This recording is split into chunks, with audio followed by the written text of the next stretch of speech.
Hello everyone, Xeno What If here. Here to bring in part 26 of What If Sonic and his friends were in Remnant. Link down description of the fanfiction of this What If. Listen here YouTube. I do not own anything and this is not a scam. Chapter 51, Experimentation. Hey, everyone, thanks for waiting. Before we begin, I want to take a moment to pay respect and acknowledge the unfortunate passing of three great men. Ted Turner, one of the founders of Cartoon Network, which hosted many great shows that are well part of all our childhoods and gave us so many good memories.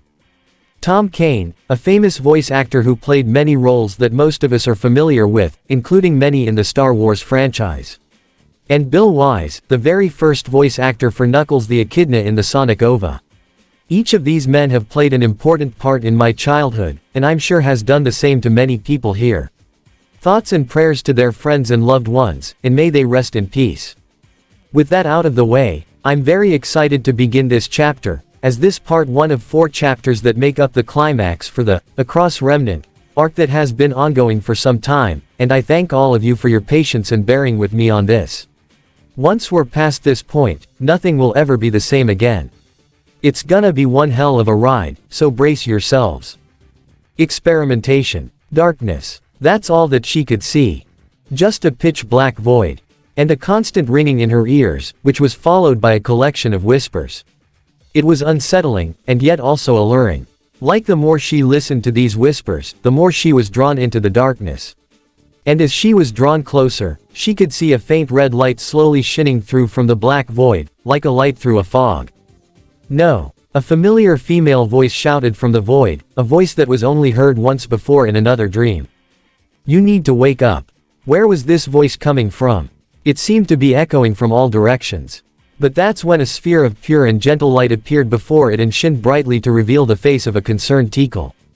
You need to wake up, now. Ruby's eyes shot open, as she was forced awake by whatever she saw and heard in that dream.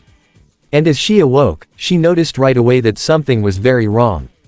She couldn't move, she couldn't even speak, and there was a bright light shining over her.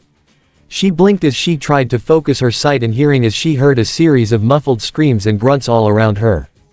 Once all her senses focused, Ruby was able to find her current position. She was laying flat on a cold metal table in what seemed like some sort of laboratory. Her wrists and ankles were restrained by metal cuffs that kept her pinned to the table, as well as a leather belt-like restraint over her chest to keep her further restrained. She also had a piece of duct tape over her mouth to keep her from screaming. Not to mention a bright white light shining over them. But that wasn't the most unsettling thing of her situation.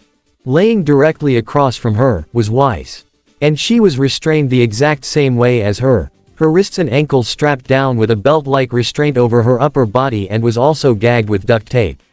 And they weren't alone. From her left and right sides was a boy around Ruby's age and an older woman, both restrained and silenced in the same manner and looked extremely terrified. Ruby didn't know it, but this was Wise, younger brother, Whitley, as well as their mother, Willow.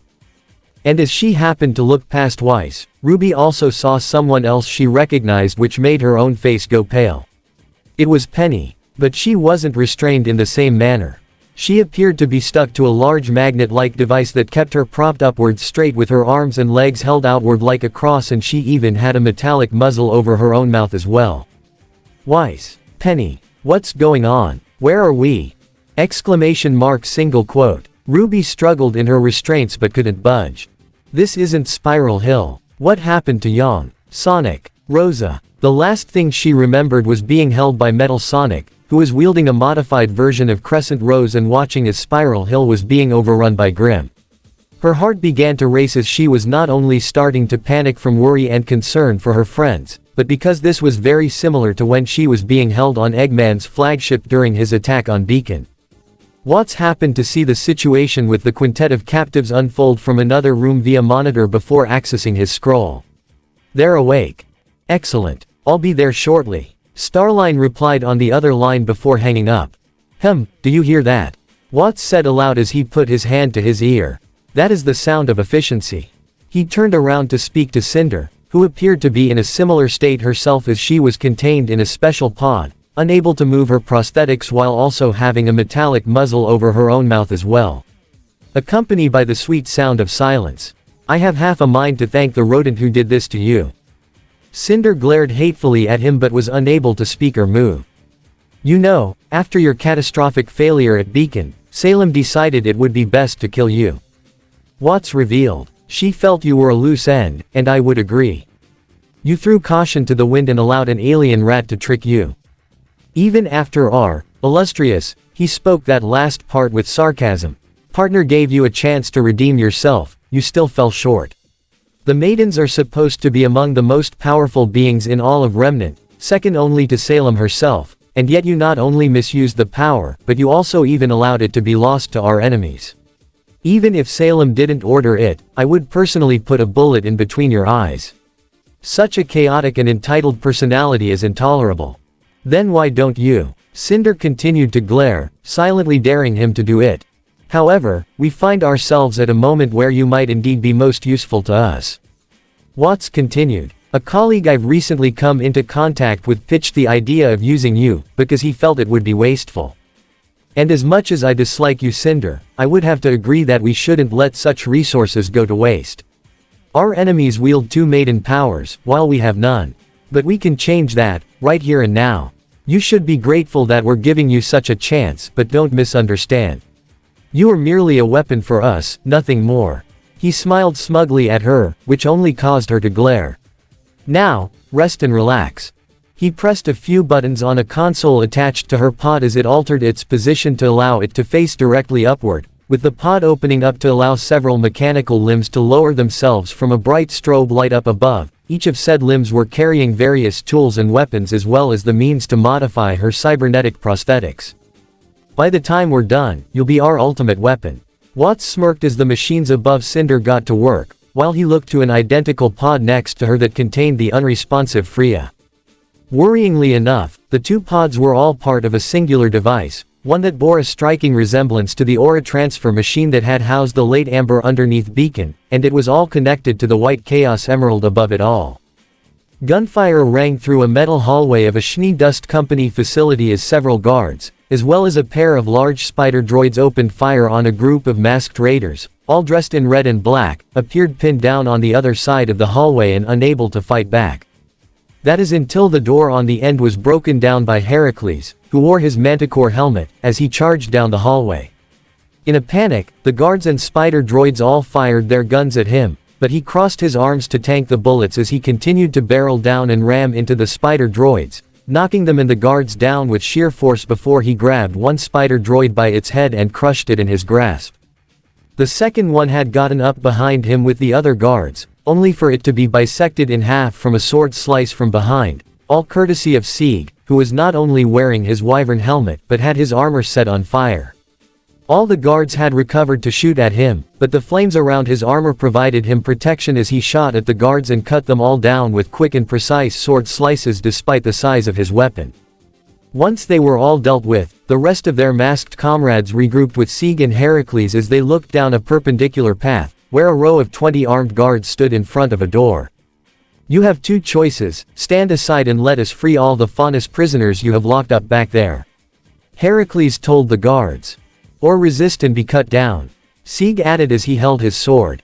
The guards all cocked their guns and opened fire, but Heracles stood with his back facing the guards to tank the bullets while Sieg and the other raiders stood in front of him.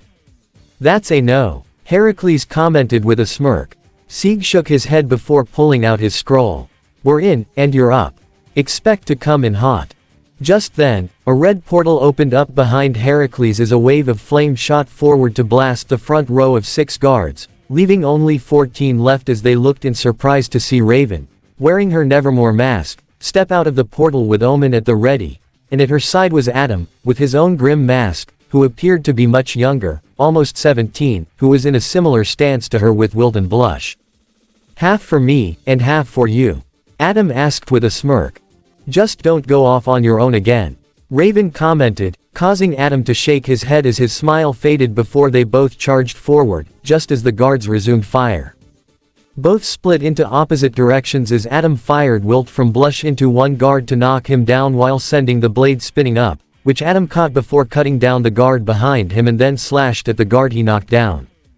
3 more guards opened fire, but Adam spun his sword like a helicopter to block the bullets before dashing at them, moving to their legs to knock them all of their feet while also performing an Iaido-based slash in a circular motion to cut down all 3 guards at once. He dashed to another to use blush to slam him by his neck into the wall before drawing his sword to block the gunshot from the last one and jumped over to perform an aerial kick to his head to knock him down. Raven moved far quicker, having already drawn a blue ice dust blade from Omen to slash and send a wave of ice at the remaining 7 guards' feet, freezing them in place and leaving them open for Raven to dash straight for them, cutting down the frontmost 2 and appeared in the center of the remaining 5, where she delivered multiple quick slashes before quickly sheathing her sword, just as they all fell down at once.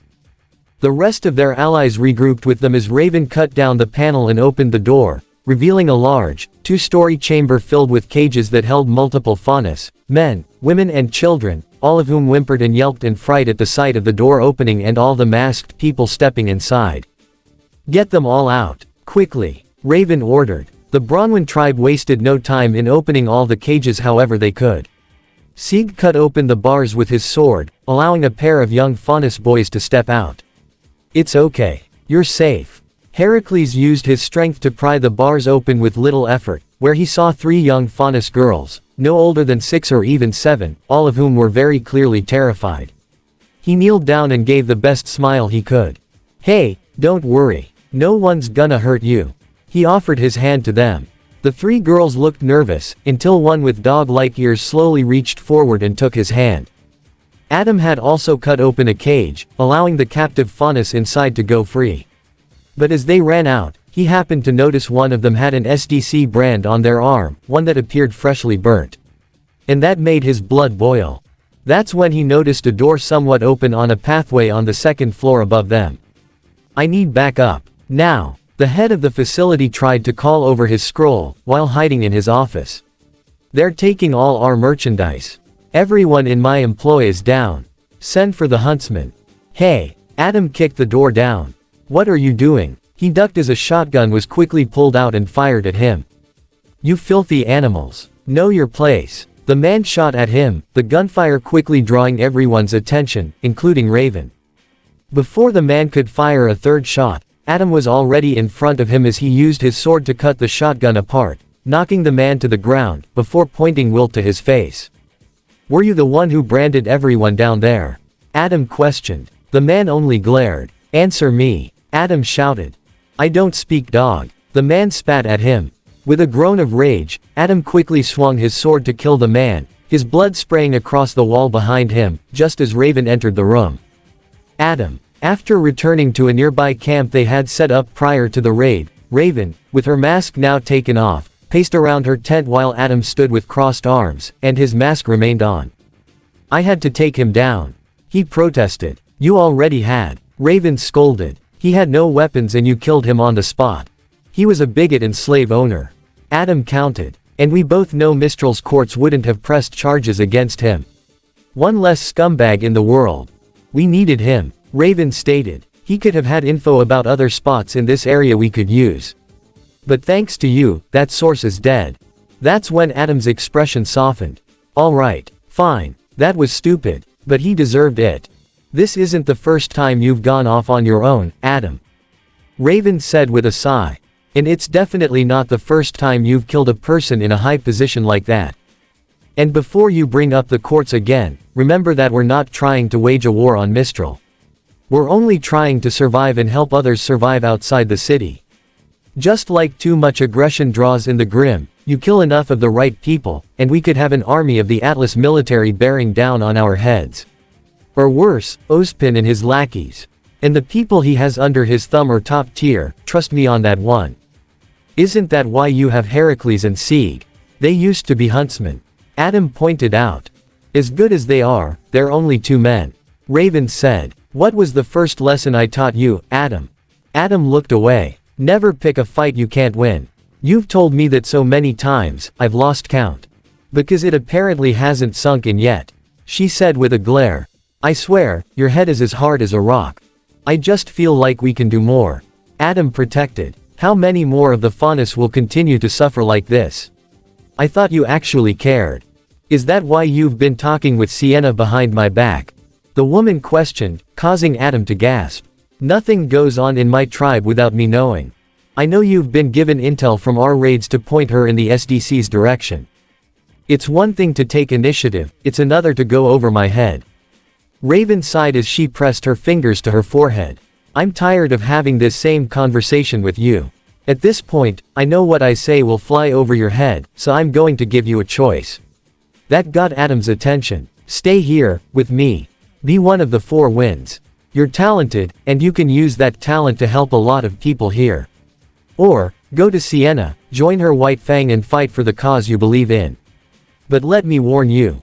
If I go, I'm not welcome back. Adam questioned spitefully. No, Raven replied. I've seen too many people say the same sort of thing you do, wanting to help more, do good in this rotten world, only to bite off more than they can chew and choke to death. Don't overdo it, know your limits. Adam thought for a moment before coming to an answer.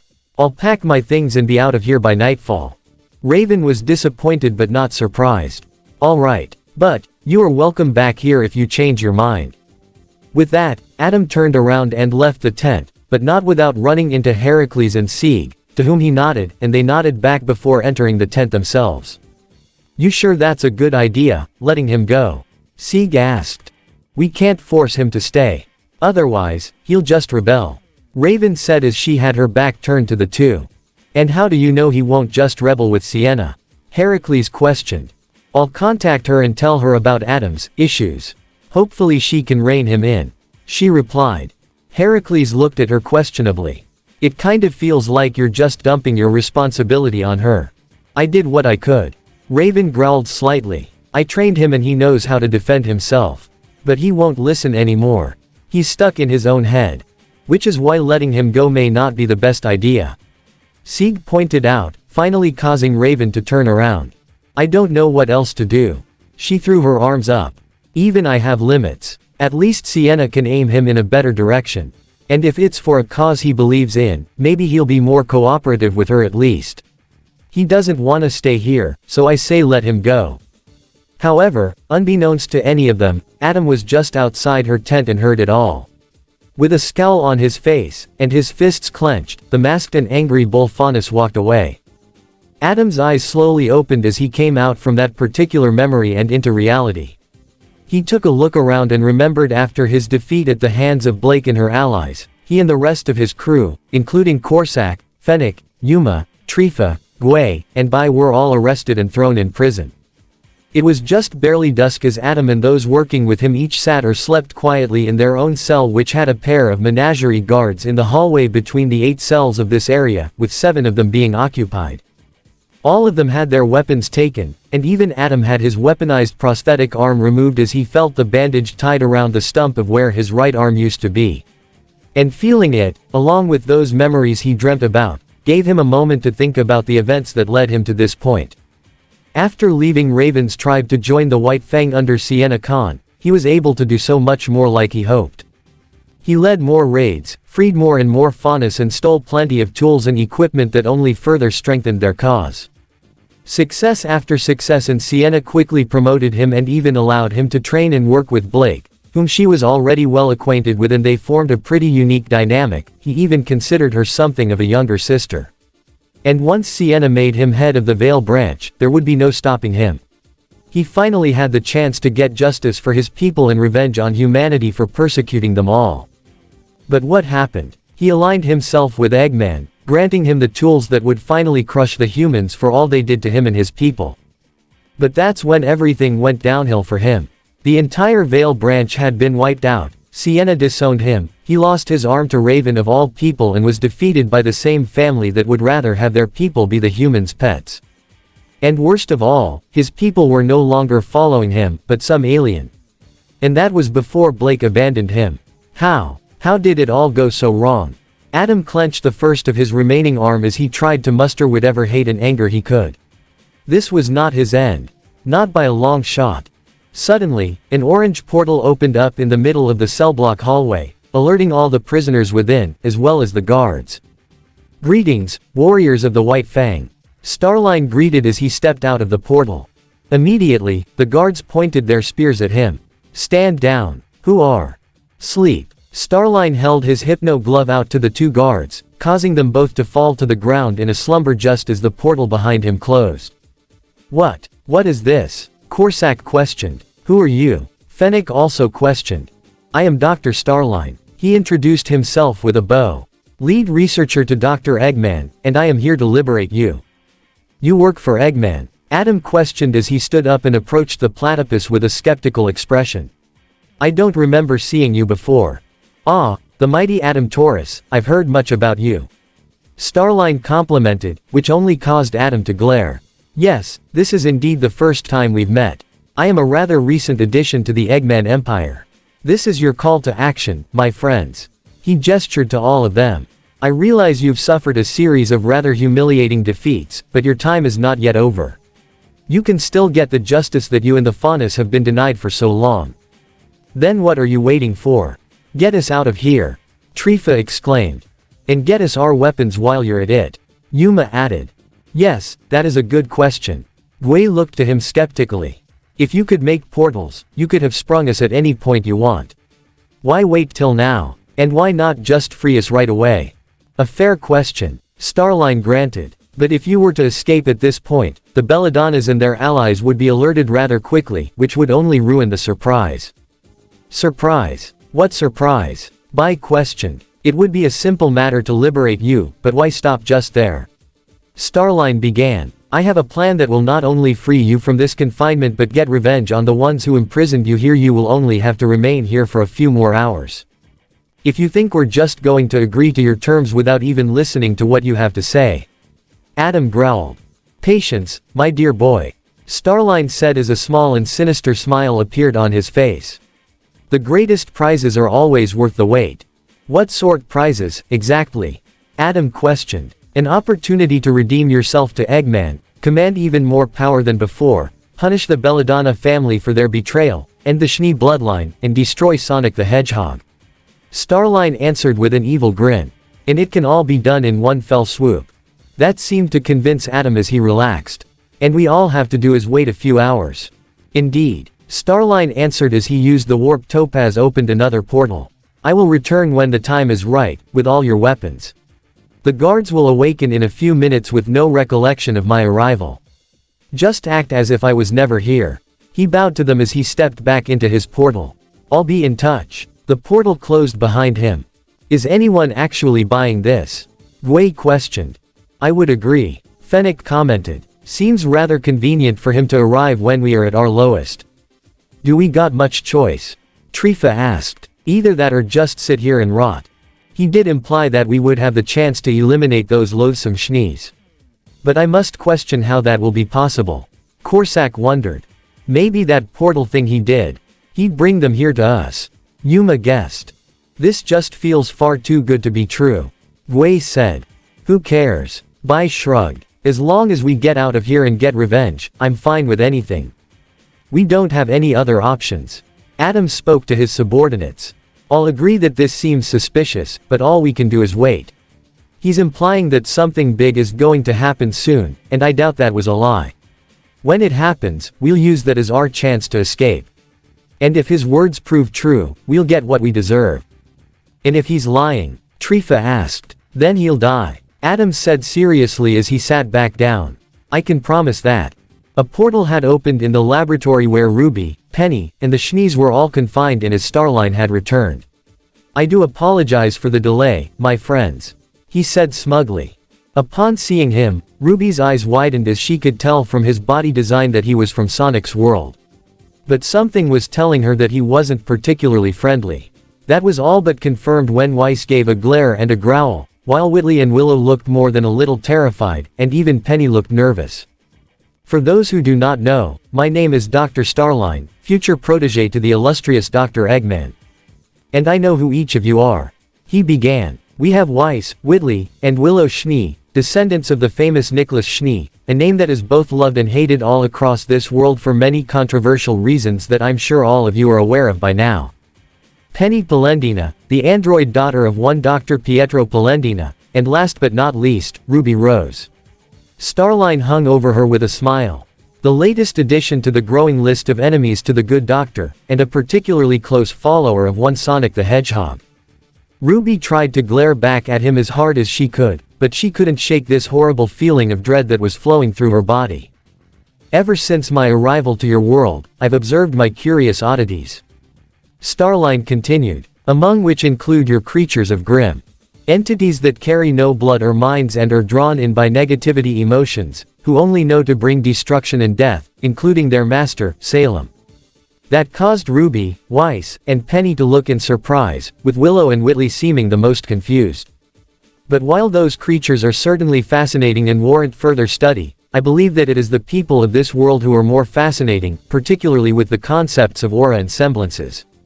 Aura, as you describe it, is an outward projection of one's soul. As a man of science, such a concept would be laughable in the scientific community, but as an avid follower of Dr. Eggman, I've seen many similar concepts of the supernatural, so it would be foolish to dismiss it entirely. He looked directly to Penny. Your origins are entirely artificial, and yet you seem to possess an aura of your own. That alone is beyond fascinating. He then gazed to the mother, son, and daughter of the Schnee family. The semblance your family carries is hereditary, unlike every other semblance on this world. Truly incredibly. He looked at RWBY last. And of course, your silver eyes, which also seem to be hereditary based on my own research. A fabled power that is specifically tuned to the grim, like a natural opposite, and I suspect the main reason you are able to harness the power of the Chaos Emeralds. You five are, without question, the most intriguing beings on this planet. I truly wish to learn everything about you. Which, of course, requires certain experimentation. Starline went over to a nearby computer console and pressed a series of buttons, which caused a series of mechanical cables to emerge from the tables RWBY and the Schnees were restrained to, and aimed close to their necks, while a scanner-like device was hung over Penny. While I am rather fluent in the study of robotics, as per my idol, my true talent lies in the genetics and bioengineering. Starline went on. And typically, acquiring genetic samples, such as blood and hair, isn't too much of an issue back home. You unfortunately have an aura acting as a barrier that prevents me from making the necessary extractions. So, I'll have to break through it. That caused them all to look with worry, especially when the cables emitted an electric charge at the end. I am sorry, honest. Starline said in fake security as he pressed the button to begin the process.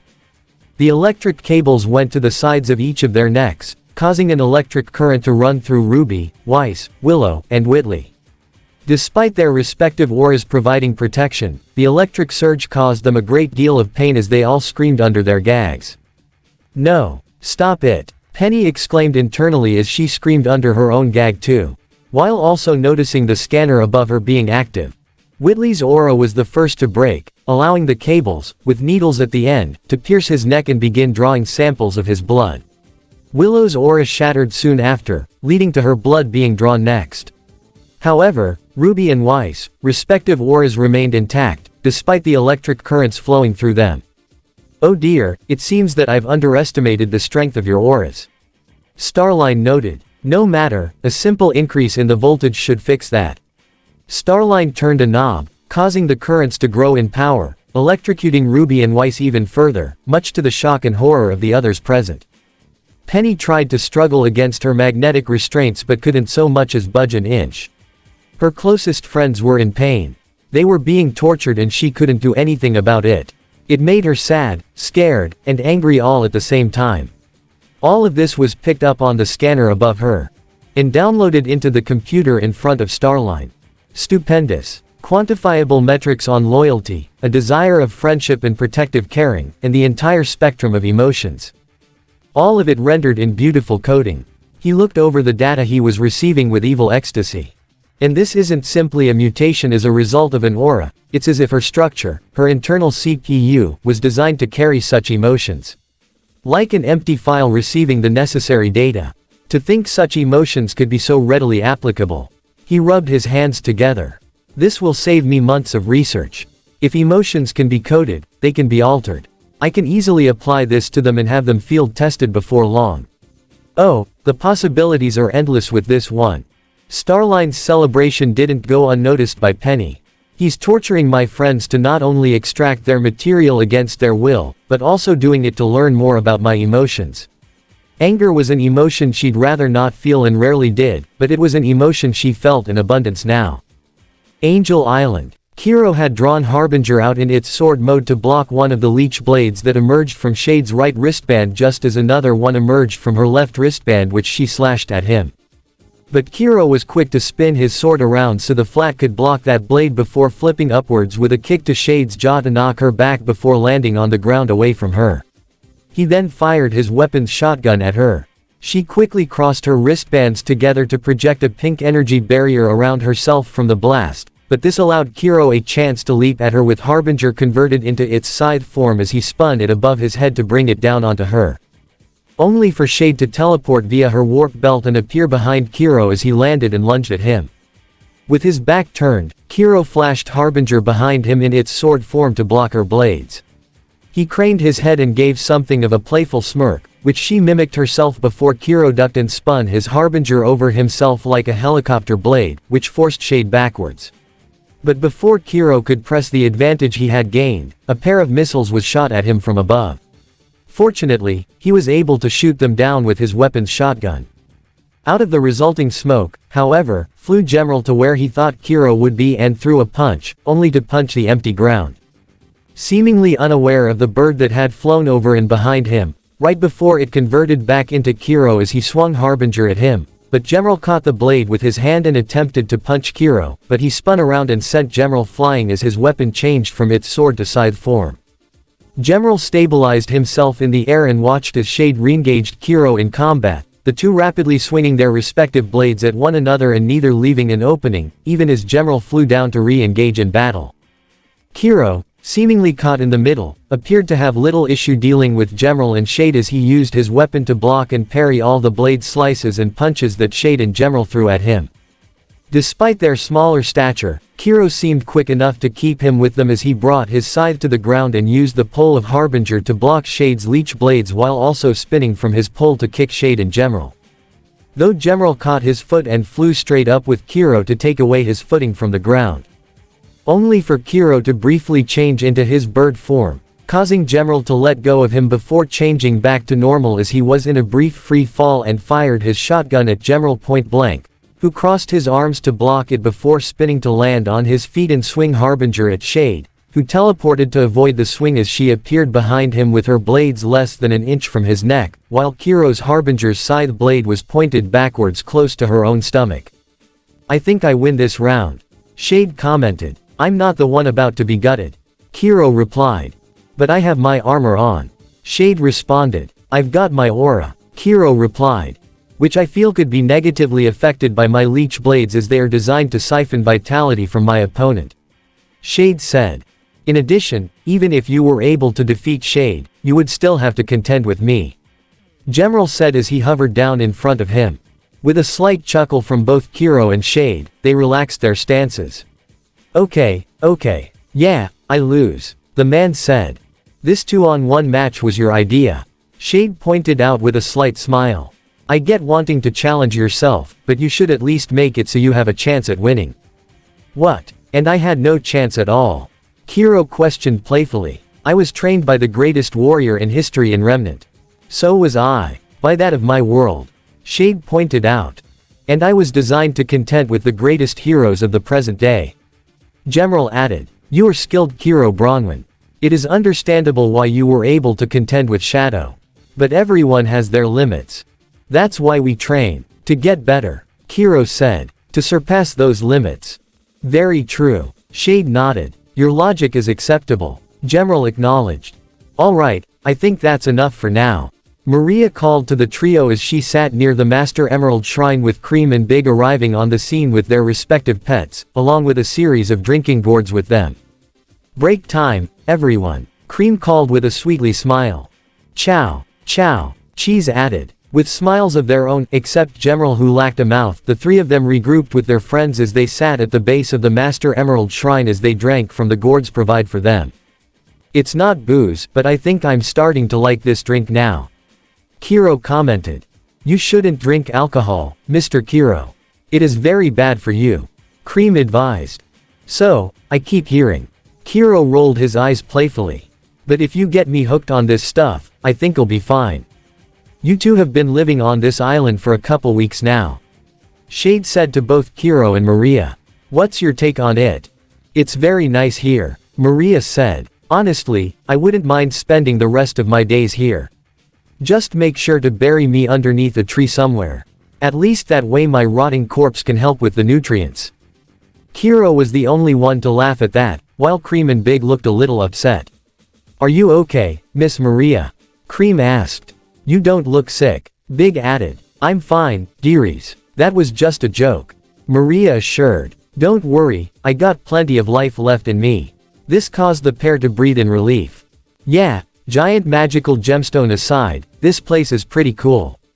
Kiro said. Those ruins make for some good obstacle courses, it's nice and peaceful without Grim or morons to ruin it, I wouldn't mind retiring here myself. Assuming the landlord is okay with that.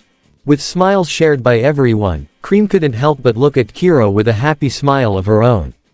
When they first met, he was so sad and angry. But after a few days, he actually started asking about what sort of adventures she and Sonic have been on, and Cream told him everything. She told him about her mother, meeting Amy and Blaze, all the fights against Eggman and Metal Sonic, and even about Emerald as well as his subsequent death, a memory that still pulled at her heartstrings. She remembered Kiro patted her on the head for comfort when he heard about that detail, and was visibly happy to hear how Emerald was more or less reborn as Gemerald and seemed to be happily living with Cream and her mother. All in all, Kiro's mood had picked up quite a bit, and she was truly happy to see that from him. He was gruff and even a tad bit rude, but he was a truly good person at his core. Kiro did indeed enjoy this little respite he had on Angel Island. Aside from meeting the legendary Grim Reaper, who was happy to share some of her stories with him, he actually got to know those from Sonic's world a bit. Big was dense, but a sweet guy, and an absolute juggernaut. Seriously, this overgrown cat could probably flip over a Goliath with his bare hands. And yet, he preferred the simple life of fishing and relaxing, and he could respect him for that. Shade was pretty straightforward and reminded him quite a bit of Winter, but she was a great sparring partner, same with Gemerald. Kiro wasn't the biggest fan of robots, but Cream seemed to love him, and Gemerald had the ability to show concern, so he was fine with that. But really, it was Cream who made this whole stay of his niece. Her kindness, open-mindedness, as well as willingness to listen to other people, pretty much everything about her reminded him of RWBY, and that alone was enough to let his guard down. Nobody could ever replace RWBY, but Cream was such a good soul that he honestly considered adopting her if she were orphaned, but was happy to know that she had a loving mother at home and had a found family with the rest of Sonic and his friends. The thought of the blue hedgehog, however, as well as that of RWBY, caused Kiro's smile to fade as he remembered the fallout between him and RWBY, and how difficult he was with Sonic, unwilling to give him a chance because Ozpin felt it was best to handle things his way. He trusted Ozpin with his life. The man was more of a father to him than his birth father ever was, and he would never stop trusting him. But, that doesn't mean the man couldn't be wrong before. He was just so scared of RWBY and Yang being drawn into the war against Salem, that he pushed away the person he felt was throwing them to the wolves. Perhaps if he had indeed offered an olive branch, things wouldn't have unfolded the way they did. Cream saw the mood lower from the man almost instantly. If you want, I think you could call your nieces, Mr. Kiro. I'm not sure that's a good idea, Kiro rubbed the back of his neck. I really screwed things up with them, Yang especially. It's been a few weeks. I'm sure tempers have cooled by now. Maria said. Yeah, you weren't there. You don't know how bad things ended back then. Kiro looked down. Yang doesn't want to hear from me. If I call her, it might just piss her off. Then maybe you could call RWBY first. Big offered. Maybe. RWBY didn't seem as mad with Kiro's actions at Beacon as Yang was, and even tried to mend the rift between them. But, what if that ended up triggering Yang, and made her think that he was trying to take RWBY away from her again? Or that he considered RWBY his favorite like Yang accused him of again? As someone who's made more than her fair share of mistakes before, Shade began. The only thing you can do at this point is try and make it right. Anyone can say it's their fault and just quit. But it's never too late to redeem yourself. Talk to your nieces, tell them that you're sorry first, and let them know that you want to change things. Even if they are angry, Just apologizing and owning up to it in front of them is the best way for them to see it themselves. And we'll be here to help. Cream offered. Mr. Sonic's always willing to give people other chances. If we all come to them together, I'm sure everything will be okay. Right, Cheese. Chow, chow. Cheese smiled. Kiro smiled at that, truly grateful for all their support. He reached for his scroll and pulled it out. There was a moment of hesitation before he took a deep breath to steady himself and tried to make a call. But before he could press anything, the scroll rang itself, much to Kiro's surprise, and that of his newfound friends. Though that wasn't the biggest surprise. It was the fact that it was Yang who seemed to be calling him. Out of all the things he was hoping for, he never expected for Yang to reach out and call him. Not after the falling out and her clearly saying that she never wanted to see him again. That's when Cream nudged him encouragingly, looking at him with big and hopeful eyes. Which caused him to smile slightly before he answered. Hey, Yang. Kiro, I'm not asking for complaints, guilt, or criticism. Not right now, Yang said immediately, not even giving him the chance to talk first. Kiro looked rather concerned. From the way Yang was talking, something bad must have happened. She sounded shaky, scared, angry, and confused all at once. And it gave him a very bad feeling. I just need your help, please. Even Cream and the others were starting to feel a bit nervous at this. What's wrong? Kiro asked, but he had a feeling he wouldn't like the answer. It's RWBY. She's gone. Atlas Academy. I'm only telling you what I know. My daughter and son were both taken right before my eyes. Jacques exclaimed as he appeared in an interrogation room, surrounded by a pair of armed guards. And I just received a call that my wife is also missing. You can call my butler to confirm it. I came to you for help because my family could be in danger and you treat me like I'm the suspect. Where is your commander? I demand to speak to James Ironwood. He attempted to stand up but was forced to sit back down by one of the guards. This was the live footage seen on a transparent screen in Ironwood's office, which the general showed to Tails, Winter, Silver, Blaze, Pietro, and Clover. Weiss and Whitley are gone too. Tails questioned. I called Klein to confirm our mother's disappearance as well. Winter reported.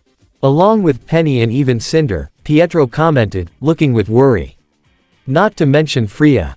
And all of this happened as we were being attacked. Clover stated before looking to Silver. Even you and the Happy Huntresses. Yeah, but I don't think anyone was kidnapped. It was just an attack. Silver said. Unless, maybe it's connected to all the Faunus being kidnapped in and around Mantle. According to security footage, all those within the base were taken via what looked like portals.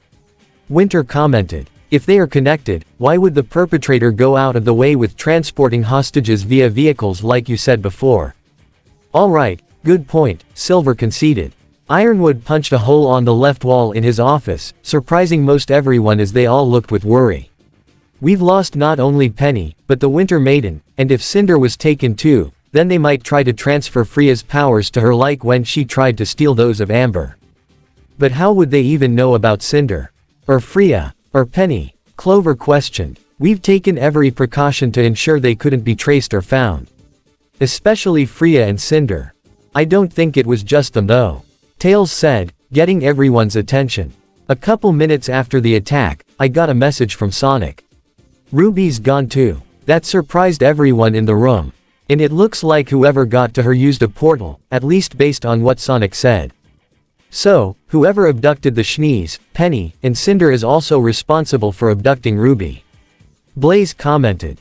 But isn't she on the other side of the world though? Silver questioned. Whoever is using these portals clearly has a larger range than we think. Tails said. Do you believe it could be Eggman? Pietro asked.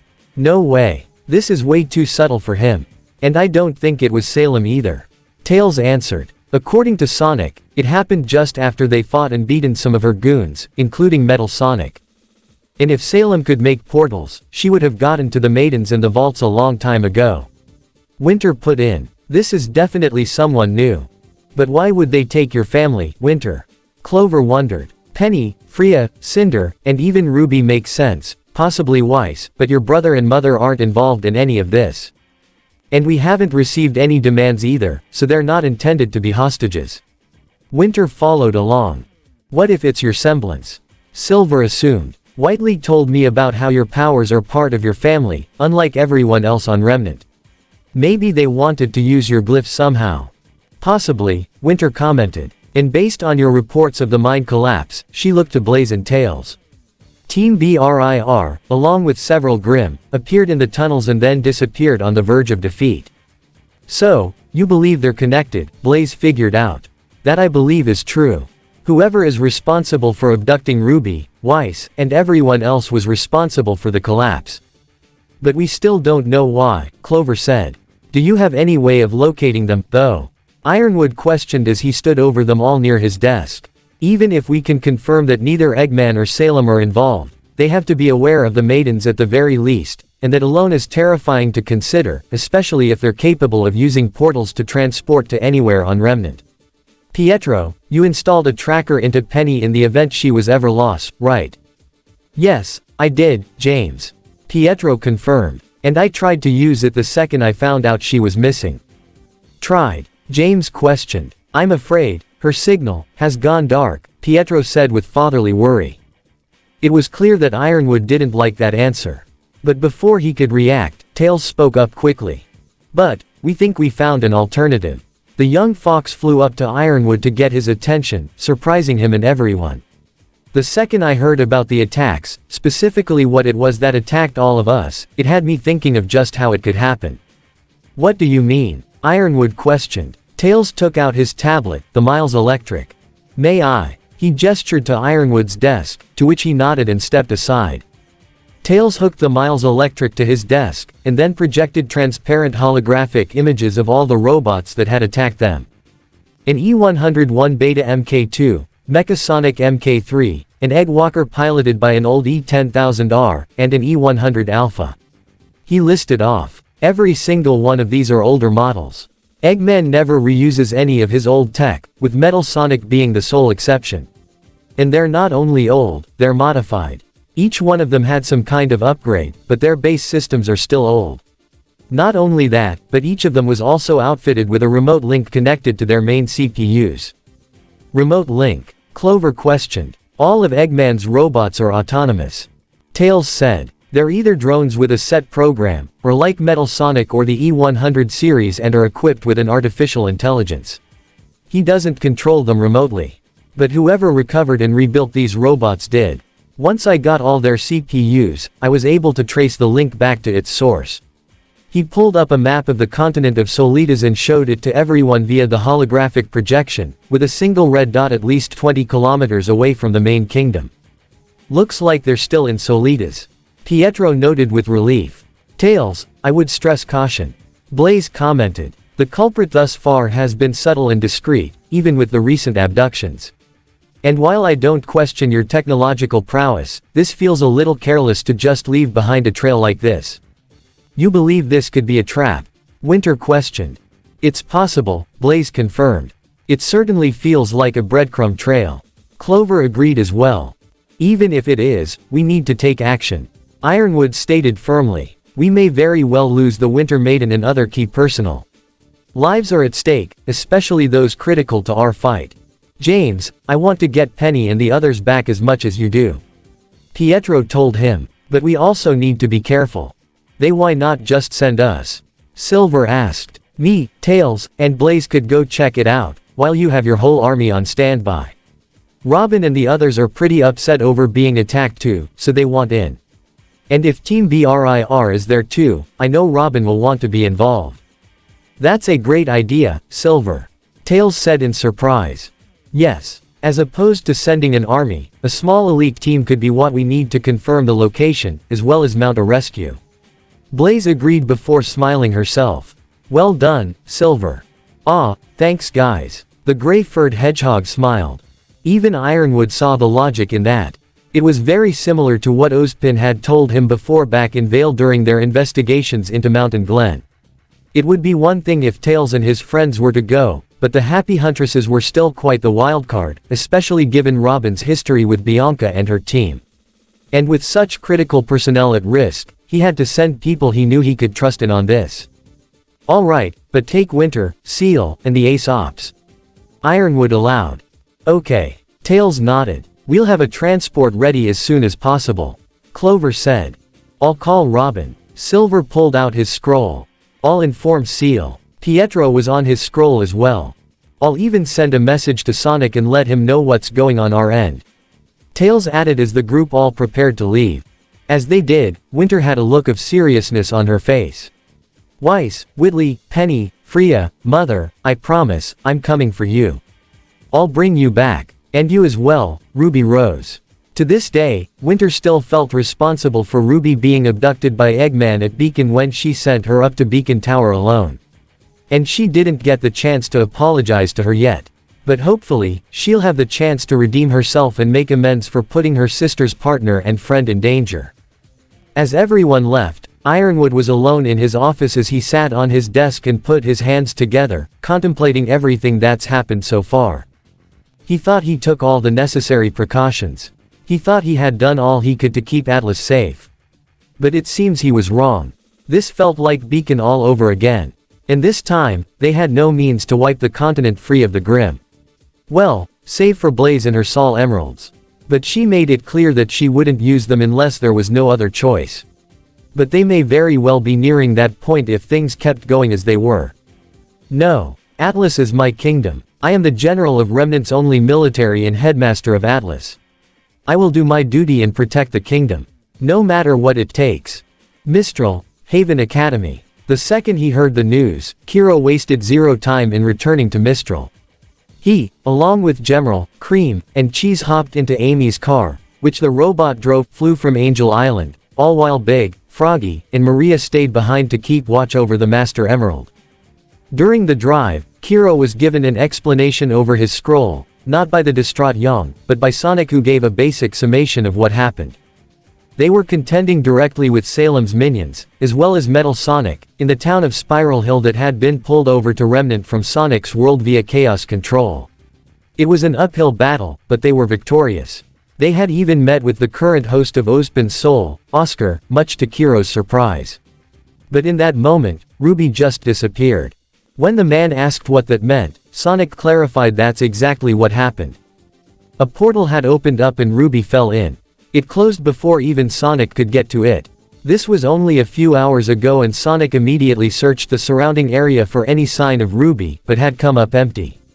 As he searched, Knuckles and Amy worked with Jewel to help evacuate the residents of Spiral Hill by contacting Lionheart to arrange for them all to be moved to Haven Academy, where they would receive temporary shelter on the school grounds for the time being.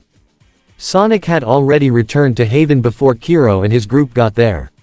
Their car had landed just outside the school and Kiro ran as fast as he could to Lionheart's office with Cream, Cheese, and Gemerald right behind him.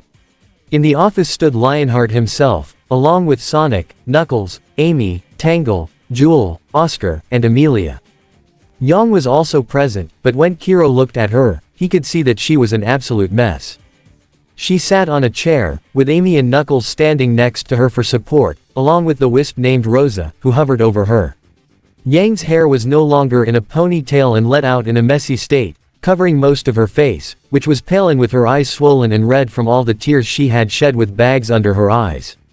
Her hands were on her lap as they shook with so many wearing emotions. Honestly, it looked like Knuckles and Amy were the only ones keeping her together. Kiro wanted to say something, to offer comfort, but after their recent falling out, as well as not knowing anything about RWBY, he decided now wouldn't be the best time. He simply looked to Knuckles and Amy and gave them both a nod, to which they nodded back. Kiro, he turned to see Oscar approach him, but with the way he carried himself, it was as clear as day that Ozpin was the one driving. It is good to see you. I'm sorry that it had to happen like this though. Yeah, me too, Oz. Kiro agreed as he looked past him to see Amelia standing close to Oscar. He could see the family resemblance as well as the body language between her and the nephew Ozpin was currently inhabiting. Sorry. That was really all he could say to the woman, who clearly wasn't a huntress, who likely had her whole life upended. Sure. Amelia replied softly. Amy. Cream quickly ran to the pink hedgehog and hugged her, with Amy not wasting any time in hugging her back. I've missed you so much. I've missed you too, Cream. You too, Cheese. Amy smiled sadly to both of them. Ciao, Cheese said in a sad manner as well. Gemerald. Knuckles acknowledged. Knuckles. General greeted back. I must admit, you seem rather calm. It was to my knowledge that you took the Master Emerald's protection very seriously. Truth is, Knuckles was beyond furious to hear the Master Emerald was on Remnant, the worst possible place for it to be. If Eggman and/or Salem found out about it, it would be a disaster. But he also knew that Shade was guarding it, as was Big, and he was a powerhouse despite his gentle demeanor, and he trusted them with this task. I know Angel Island is in good hands. Besides, I think I'm needed more here right now. Knuckles said simply as he patted the distraught Yang's back. Understood. General really did understand. One look at Yang and her current state told him everything. I'm sorry about your sister, Miss Yang. Cream told the blonde girl. But I promise we're going to help you find her. Cream, Amy tried to ease her back slowly. As good intentioned as she was to try and console Yang, the blonde wasn't in a good headspace right now. But Yang did hear Cream's words as she slowly turned her gaze to the young rabbit girl. The second she saw her, she was instantly reminded of a toddler RWBY who would do nothing but smile and giggle. That made Yang quiver, but she clenched her fists to try and steel herself as she gave a single nod to Cream. Yeah, Sonic looked to the exchange in sympathy before he and Kiro made eye contact. There was a plethora of mixed emotions between them for obvious reasons that Ozpin was quick to pick up on. He was about to step in and say something, but Sonic had already beaten him to the punch. Look, you don't have to like me.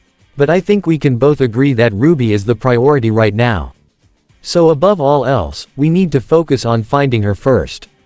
Deal. He offered his hand to Kiro. The man didn't accept the gesture, but he did nod towards him. Deal. Sonic sighed and lowered his hand before they both turned to Ozpin, who stood closer to Lionheart. Well, what are we dealing with?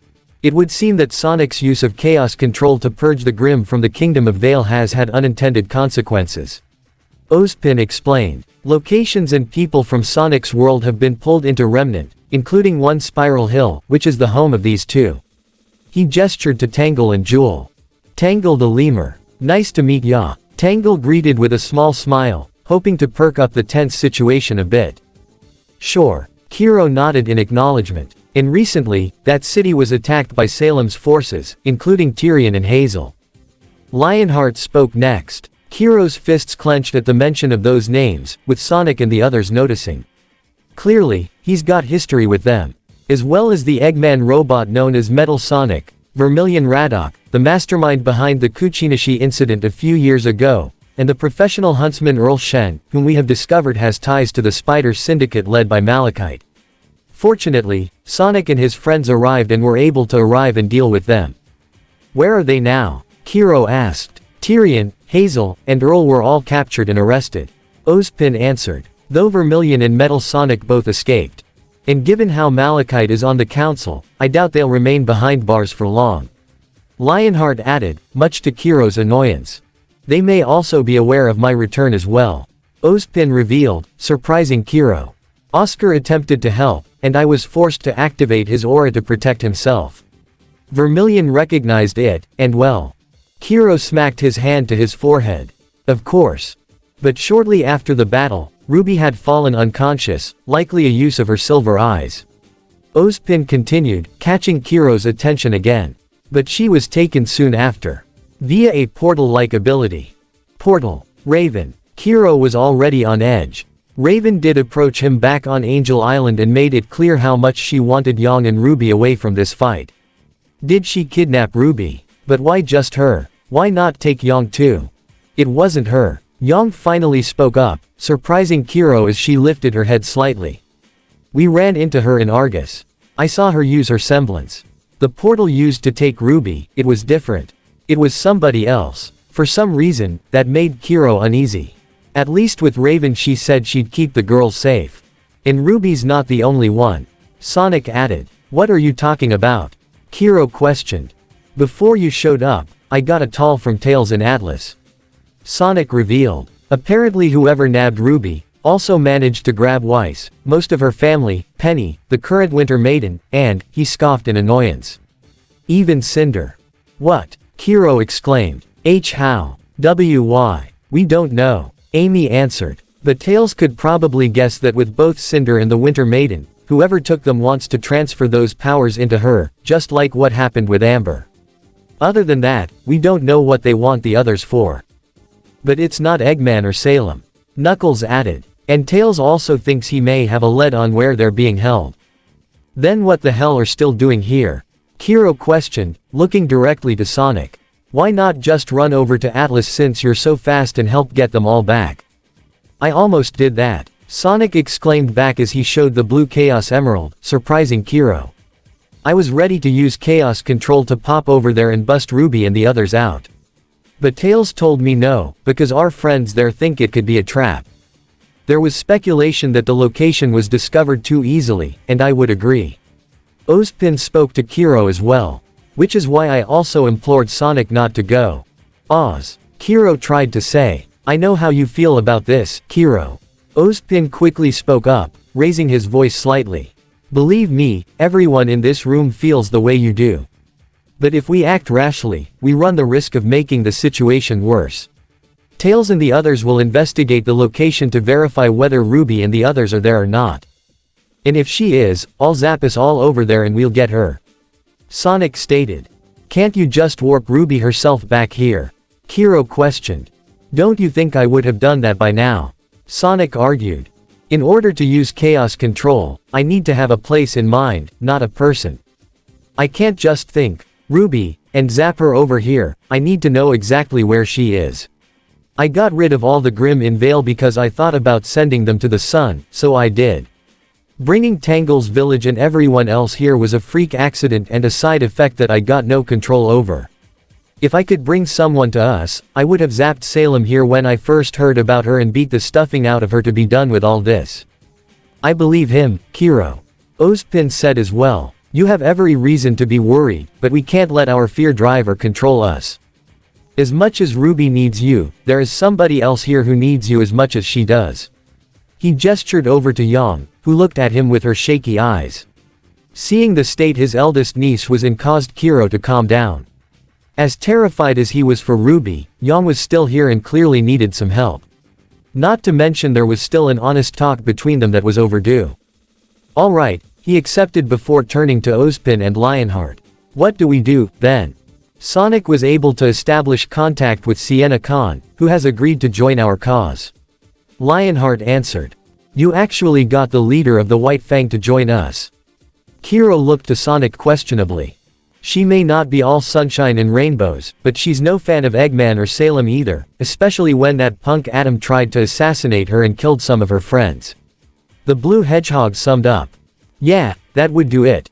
Kiro nodded. From what we hear, Sienna was able to rally all the Faunus villages in Mistral under her care. Lionheart explained. We've also gotten in touch with Menagerie, whom Sonic's friends were also able to rally. They and Sienna are trying to find a means to link up to raise a larger army. Adam Taurus also attempted to murder the Belladonna family, but he was swiftly defeated and captured along with his followers, so I believe that threat has been neutralized for the moment. Ozpin added. Our intent now is to link up with all of them. I get it. You're trying to build a big enough force that can fight back against Malachite if she joins Salem. Kiro figured out. That, as well as properly defend all the villages under her care as all the huntsmen are now only defending the main city. Ozpin confirmed. We also have contacts in Argus, who are presently using Atlas military forces to search for Raven and her tribe. Sonic's already combed through much of the continent and believes he may have her location potentially narrowed down. Oh, and Raven has one of the Chaos Emeralds too. Amy added. That's no surprise. Anything on the Spring Maiden? Kiro asked. I'm afraid not. Ozpin shook his head. Not yet anyway. Kiro looked more annoyed than anything else. So, now we gotta met with Sienna, right? Let's get going. She's set up a meeting at some ruins that I, kinda pulled here with Chaos Control too. Sonic winced, to which Kiro looked at him with a slight glare, but rather than waste time and start up another argument, Kiro decided to do as Ozpin said and focus on the present. Let's get going then. Yeah, let's. Tangle stood up too. Whoa, hold on a second. Kiro tried to stop her. Hey, my village was just attacked and several of my friends almost died. No way I'm staying out of this. Tangle protested. Look, I get it. Kiro told her. But you don't know Salem. You're right, I don't. Tangle said. Still not going to stop me. She attacked my home, so this is personal.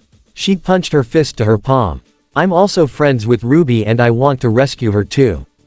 And I got someone else that I promised to help. She looked towards Ozpin, or rather Oscar, despite Ozpin being in control of their shared body. She has proven to be a capable fighter, Kiro. Ozpin said. And judging by her demeanor, she would take part in the battle no matter what any of us say. Sound familiar? Yeah, Kiro understood that all too well. That was definitely something RWBY would do. Alright, just try not to bite off more than you can chew, kid. This won't be a walk in the park. I figured it wouldn't. Tangle smirked. I'm coming too. Amelia stepped up by her nephew's side. I am not letting Oscar out of my sight, even if he has a million-year-old warrior inside his head. I'm not nearly that old, but having you as well as Tangle around does put Oscar at ease. Ozpin said. That said, Miss Pines, I would also express the utmost caution. The enemies we face are enough that most veteran huntsmen would struggle against. If anything were to happen to you. I get it. Amelia understood before smirking slightly. Thanks for the warning, Gramps. Ozpin gave a slight smile of his own before he looked to Lionheart.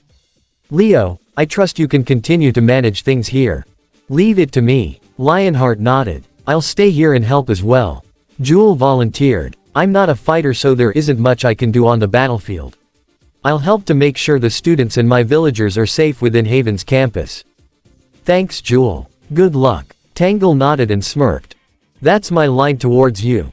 Jewel looked to her with a smirk of her own. With a new plan in mind, Ozpin sighed as he allowed Oscar to take control of his body again. So, are we going no or? Yeah, we're heading out. Sonic nodded. Let's go, everyone. He gestured for everyone to follow as they all proceeded to stand up and leave the office.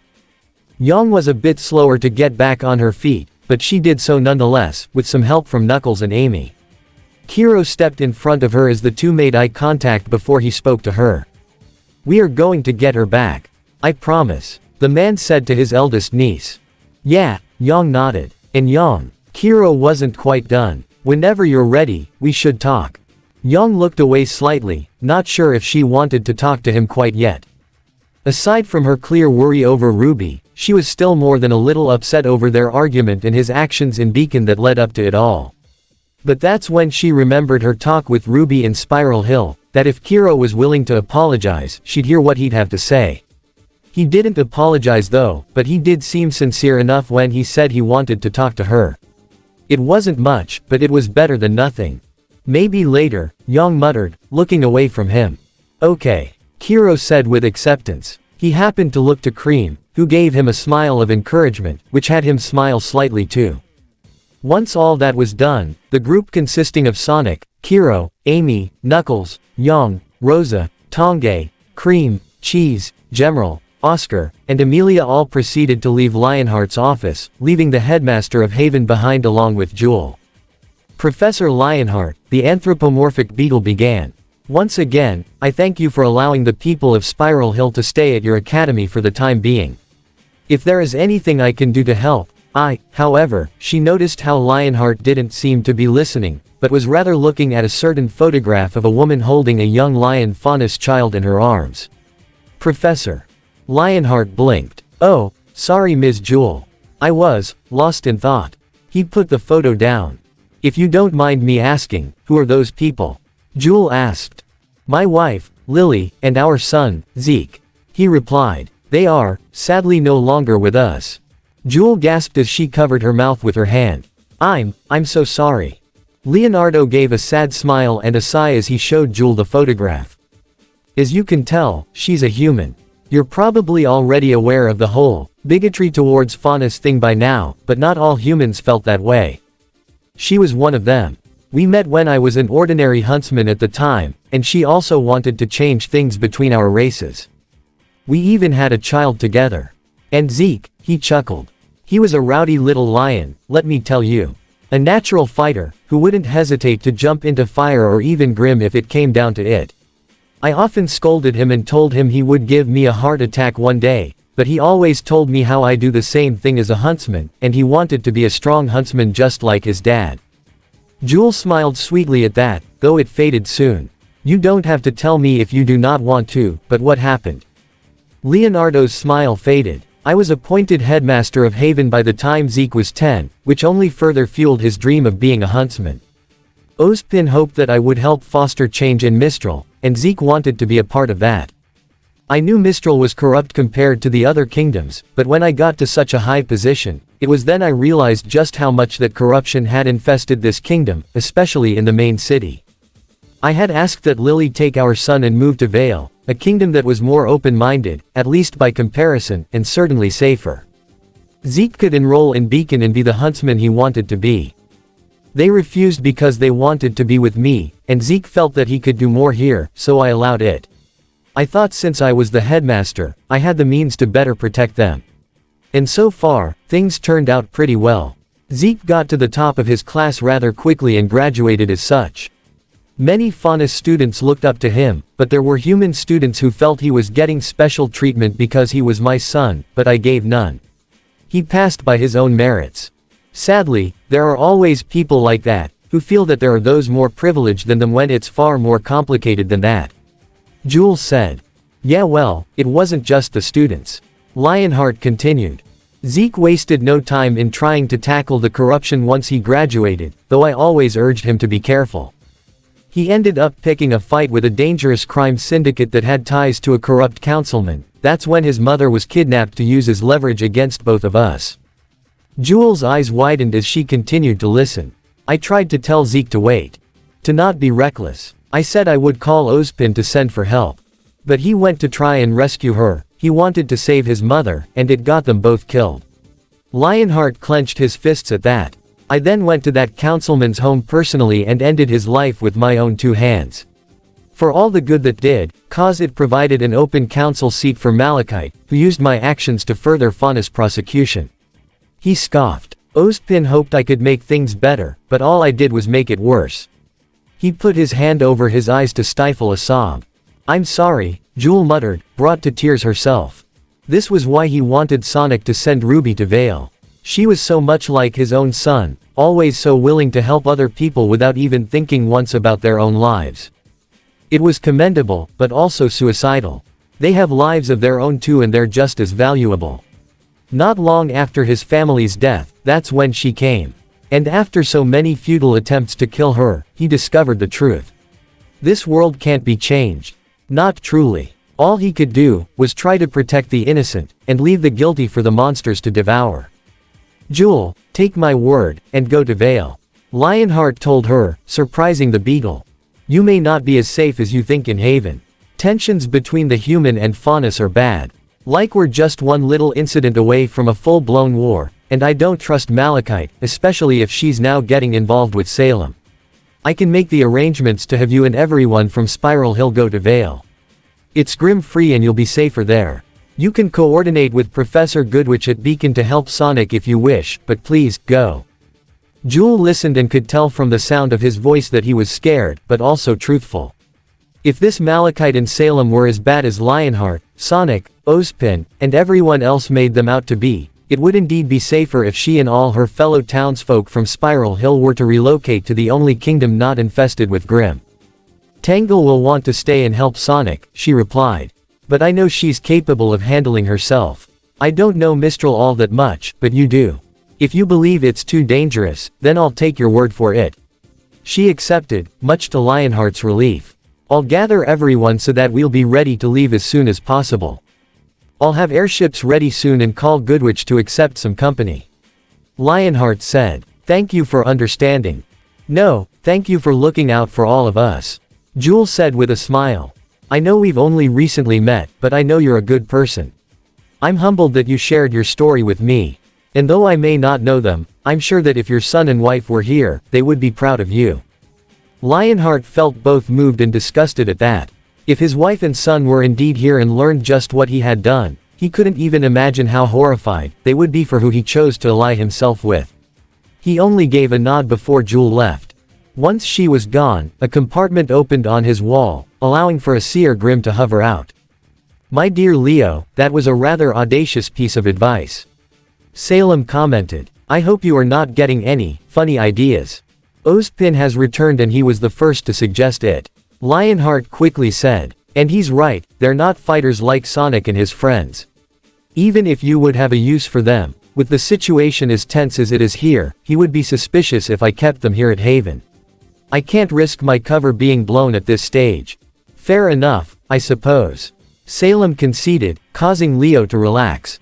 Still though, Ozpin's return is far sooner than I could have expected. And yet, despite the clear tensions between his inner circle and Sonic's as you explained, they seem willing to work together still. How aggravating. Lionheart shivered as he could feel the anger from Salem's voice. From what I've gathered, Sonic has always been one to bury the hatchet rather quickly. It would make sense for him to give Ozpin another chance, but that doesn't mean that we're finished, right? What of this Master Emerald they mentioned? Could it be connected to the Chaos Emeralds scattered across our world? I have indeed heard about this so-called Master Emerald, though the details regarding it are rather scarce. Salem commented. Dr. Robotnik didn't divulge much information on it. Either he felt that since it wasn't on Remnant, so there was no need to bring it up, or he wanted to keep it a secret from me. Perhaps I may find a use for it should I come across it, but I am currently busy with a little project right now. So, we'll table this information for the time being. At least until I learn its exact location. Speaking of, Ruby Rose's abduction, that wasn't you, was it? Lionheart asked. I know you don't have the ability to open portals, but if you had recently recruited someone who can. No, that wasn't me, the Grim Queen answered. I doubt it was Dr. Robotnik either, so we may indeed have a third party involved. What do we do then? Lionheart questioned. Continue aiding Sonic, Ozpin, and the others as you are. I will let you know should anything change. Salem instructed. As you wish. The headmaster of Haven nodded as he saw the seer retreat back into the compartment, which closed on its own, leaving Lionheart alone as he put his hands onto his face and leaned back in his chair. Meanwhile, the Grim Queen herself was alone in her throne room, looking at the crystal ball she had used to communicate to Lionheart with, and had a rather calm look on her face. Your quick return, my dear Ozma, is unexpected.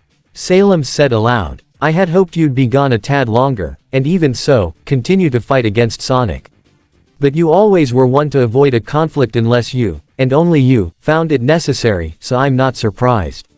However, I think you'll find that this time around, your supposed immortal soul is far more vulnerable now than you think. She held the glowing red Chaos Emerald in her hand with a sinister smile. I've been busy since you were away. Ruby and Weiss both laid exhausted on their respective tables, still restrained in the same manner as before alongside Whitley and Willow. All four of them were barely conscious with some minor burns on their body, and small bleeding marks on the sides of each of their necks, not enough to lose so much blood that it would be fatal, but the pain that they endured at the hands of their captor to extract the genetic material was something else entirely. Said captor was looking over the data he received on his monitor in the room as it analyzed all of their DNA. Nothing in particular stands out, Starline noted. I had theorized that silver eyes were a form of mutation, but was I wrong? Are you certain that their origin has never been discovered? I'm quite certain, though I suspect that Salem may be aware, she has yet to divulge that information to me. The person who spoke through the computer was Watts, but a voice changer was being used to make him sound more high-pitched in order to keep his identity a secret. And young Miss Rose is the last one to possess silver eyes. Starline inquired. As far as I know. Salem was quite thorough in their extermination. Watts replied. Starline tisked. How disappointing. Having only one living specimen makes studying far more difficult, so I can't afford to dissect her. Though I have a potential theory as to how they work, as we both know, their powers specifically affect Grimm.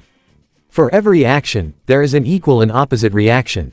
Perhaps, similar to the processes of natural selection and evolution, to counter the Grimm, auras and semblances evolved to lead to the creation of silver eyes. An intriguing theory, but there is not much information to back that up. Watts responded. Hence why it is a theory, and one to be explored at a later time. Starline said. For the moment, while we still have our specimen, we should try to find the process on how such an ability works. And Salem has never divulged that sort of information. No, Watts answered with annoyance. It is clearly different from a semblance, however, since many of the silver-eyed warriors we've faced in the past have this ability as well as their own natural semblance. And judging by our observations of her during her battle in Mistral, I doubt she used it intentionally, Starline inquired. Perhaps a mental or psychological trigger. He mused. But the idea of mental and psychological work also happened to draw his attention to Penny, who was still magnetically sealed and gagged with device that had scanned her still above her. A sinister grin appeared on Starline's face as he pressed a few buttons on his console, causing the device to retract from Penny, much to her confusion. And that confusion turned into horror as the device then appeared over RWBY. What exactly are you doing? Watts questioned. Correct me if I'm wrong, but when Dr. Eggman attacked Beacon Academy, he had RWBY imprisoned, which put her in a position to use her silver eyes, albeit unintentionally, correct? Starline inquired. I wasn't there to see it myself, but yes, that is what happened. Watts answered. Starline then walked to RWBY and the Schnees, with Whitley and Willow whimpering in fear upon seeing him while Weiss glared hard, especially when he appeared over RWBY, who found herself quaking as she looked up towards him. It is quite clear that you don't understand how your power works, which only makes sense given your limited resources on the subject. Starline began. But you still used it nonetheless. The scanner then appeared directly over her head and turned on, much to RWBY's fear, especially as Starline held his hypno glove directly over her face. Why don't we replay those events, shall we? Bring out the specimen. A compartment in the ceiling opened up and lowered a small container that held a snarling sulfurfish Grim. It snarled and bashed its body against the container it was trapped in, but it was unable to so much as scratch it. Whitley and Willow gave muffled screams at the sight of the Grim. No need to worry. The container is impervious, Starline said as he used his hypno glove on RWBY. But seeing as how young RWBY's eyes only work on the Grim, I need to have one present in order to conduct a proper test. Now then, RWBY, think back to when you were imprisoned on Dr. Eggman's ship. As he spoke, the effects of the hypno glove were starting to take effect on RWBY, but she defiantly closed her eyes in an attempt to resist, only for Starline to use his other hand and force RWBY's right eye open, which was enough for the hypnotic effects to slowly take effect, leading to her left eye to open as well. Don't struggle, my dear. You're only making it harder for yourself. Weiss glared with as much hate as she could muster. The way this maniac was torturing her partner and friend was unforgivable. Not to mention what she put her brother and mother through as well, and even Penny. But one thing was certain. Her aura was slowly recovering. She could feel it, and once it recovers enough, she'd be able to escape. She had already flexed her left hand as a small glyph formed in her palm before it quickly vanished. Mistral, Mystic Ruins. Sienna had managed to bring a militia force of about a dozen armed Faunus fighters to the ruins that Sonic told her they'd meet at. And the first thing she took notice was that these ruins were currently occupied by all the colorful alien wisps that seemed comfortable where they were. The minute they saw the Faunus, the wisps flew down to greet them in their curious and unusual language. Sonic had said that they were friendly and not to expect a fight, but it was still very unusual to see such alien creatures here. They were small, colorful, and looked completely harmless, almost the exact opposite of the Grim. And while she wouldn't admit it openly, they were also pretty adorable. Though it was a sentiment her fighters were clearly feeling as Sienna looked to see a female deer Faunus playing with a blue wisp and a crimson one. "Ah, you guys are so cute." She waved her finger at them as the two nuzzled against their face. Sienna smiled slightly at that, right before she felt a buzz on her side. She had taken out her personal scroll and saw that it was Blake calling her, which caused her smile to fade slightly before she answered. "Blake, Sienna, I heard what happened. Is it true that RWBY is gone?" Blake asked, her worry being clearly present. "That's what I've heard. I wasn't there to see it happen," she replied. "I'm at spot that Sonic arranged to meet, so you can probably confirm it with him. I heard that Adam went after your family. Are Gira and Callie okay?" "We're fine, Sienna," Blake replied. "Some friends of ours are helping us out, Ilya included. Everyone in Menagerie is rallying together, ready to join the fight." "About damn time," Sienna muttered before she looked to Blake with a nervous expression.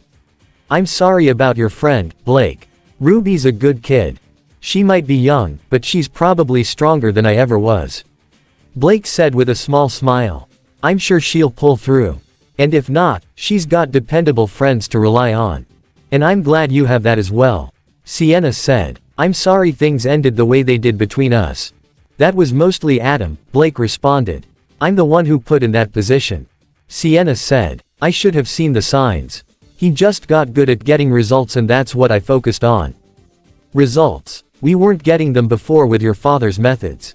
And I still think that we should have the right to defend ourselves if we're attacked. There are corrupt humans with power that need to go. But I should have seen the corruption that I invited in. Adam's my responsibility, and he needs to be put down for what he did. So many of our own people have died because of him, he even murdered some of them and went after your family. You're right. Blake agreed. Adam aligned himself with Eggman and brought so much destruction and he needs to be punished for that. But I don't want us to be consumed with vengeance anymore. It's one thing if we go after those who actively try to hurt us, it's another if we end up becoming like them, attacking who we think is guilty. I think I'm understanding what both you and my dad are saying, but there's gotta be a middle ground. It can't be either or. Sienna looked away slightly. A middle ground, huh? That seemed to fit the description of what Sonic was doing.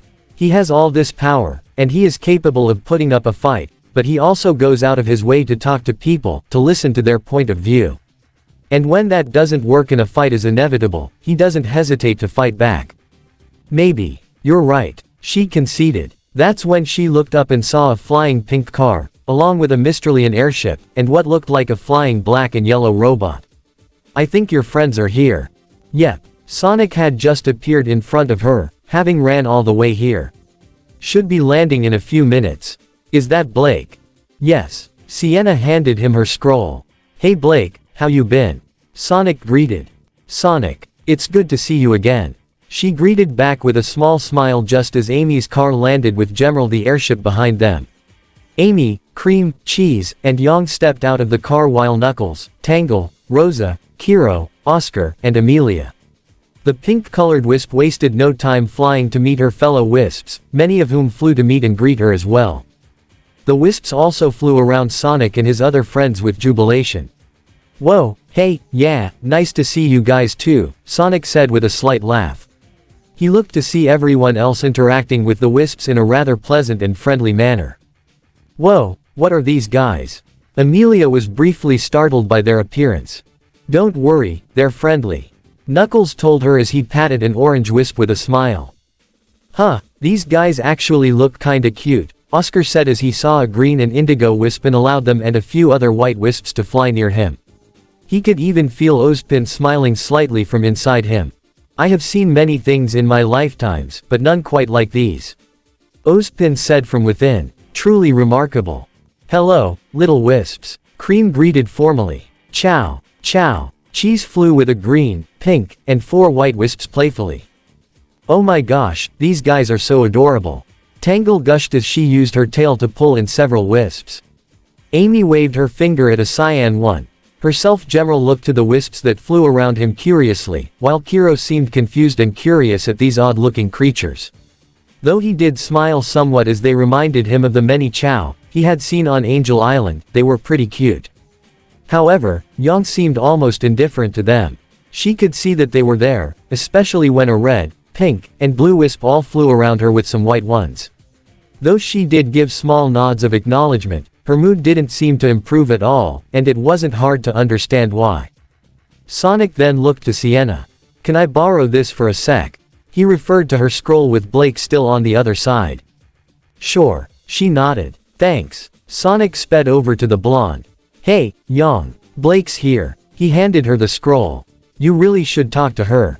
Yang's eyes did slightly perk up at the mention of her partner, whom she hadn't seen since they left Vale, despite talking a few times via scrolls.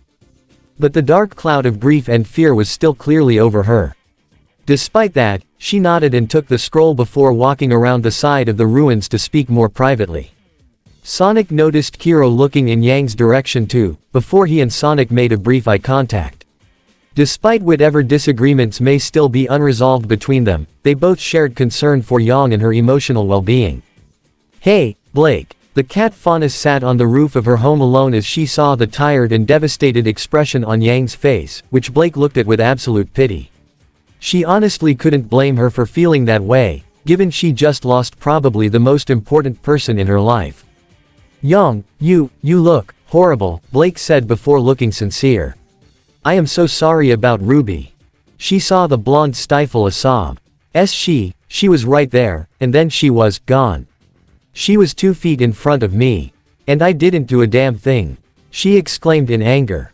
Young, you had no idea that was going to happen.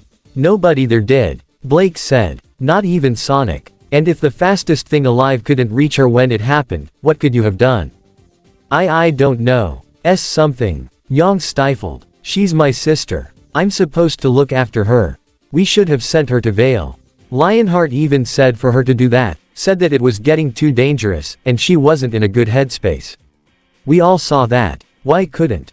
If she went to Vale, would it be any different? Blake questioned, interrupting Young and causing her to gasp. I heard how Weiss, her family, and Penny were also taken, and they're in Atlas, on a completely separate continent from either of us. If she did go to Vale, what would be to stop whoever's responsible from just kidnapping her there? How would it be different? I don't, Young couldn't find the words for it. This wasn't your fault, Young.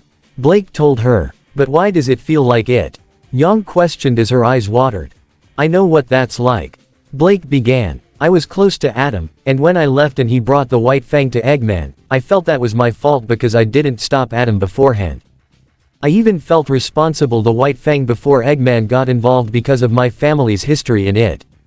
But it was Adam's choice to lead down that path, not mine. I tried to convince him to do things differently multiple times, but he never listened to me. He even tried to frame his wording to make it sound like that it was my fault he was acting the way he did, which really sucked, by the way. But Adam wasn't the only problem, so many others in the White Fang followed his way of thinking. Even if I did stop him, what was to stop somebody else from taking his place? Young stuttered. Young, I need you to listen to me.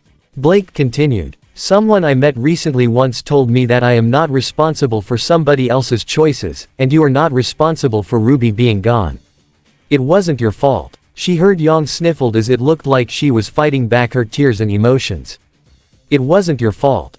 But maybe our family, being broken, is, Young said in between her tears that were already leaking out. Young. Ruby was devastated after I told Kiro to get lost.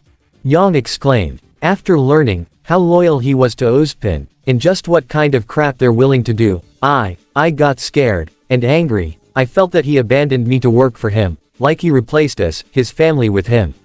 Like how Raven left. Like how Summer left. Ruby wanted to make amends with him, but I told her no. I kept blocking her at every turn. Maybe that's why she wasn't in a good headspace. She wanted to pick up the pieces, but I didn't. I let our family fall apart. Then fix it. I know what it's like to feel estranged from your family, you know I do. Blake stated before sighing. I know it's a lot to ask right now, especially with everything that's happening. But, you know we have a friend we can trust that's trying to find Ruby. And when we do find her and make sure that she's safe, sit down and talk. Not just with her, but with the rest of your family. Your dad, your uncle, all of them. Set the record straight, let them know how you feel so you can mend the damage. She smiled. It wasn't too late for me and my family, I doubt it's too late for you and yours. Young put her hand to her face as she sobbed and clearly took Blake's words to heart. The cat girl gave a sad smile as she just let Young vent out her emotions. She only regretted that she wasn't there in person to give her friend some physical comfort. And after a few moments of letting her emotions out, Young looked through the screen to Blake. Though her grief and worry for her younger sister was still clearly present, she looked ready to move forward. Thanks, I'm sorry for dumping all that on you.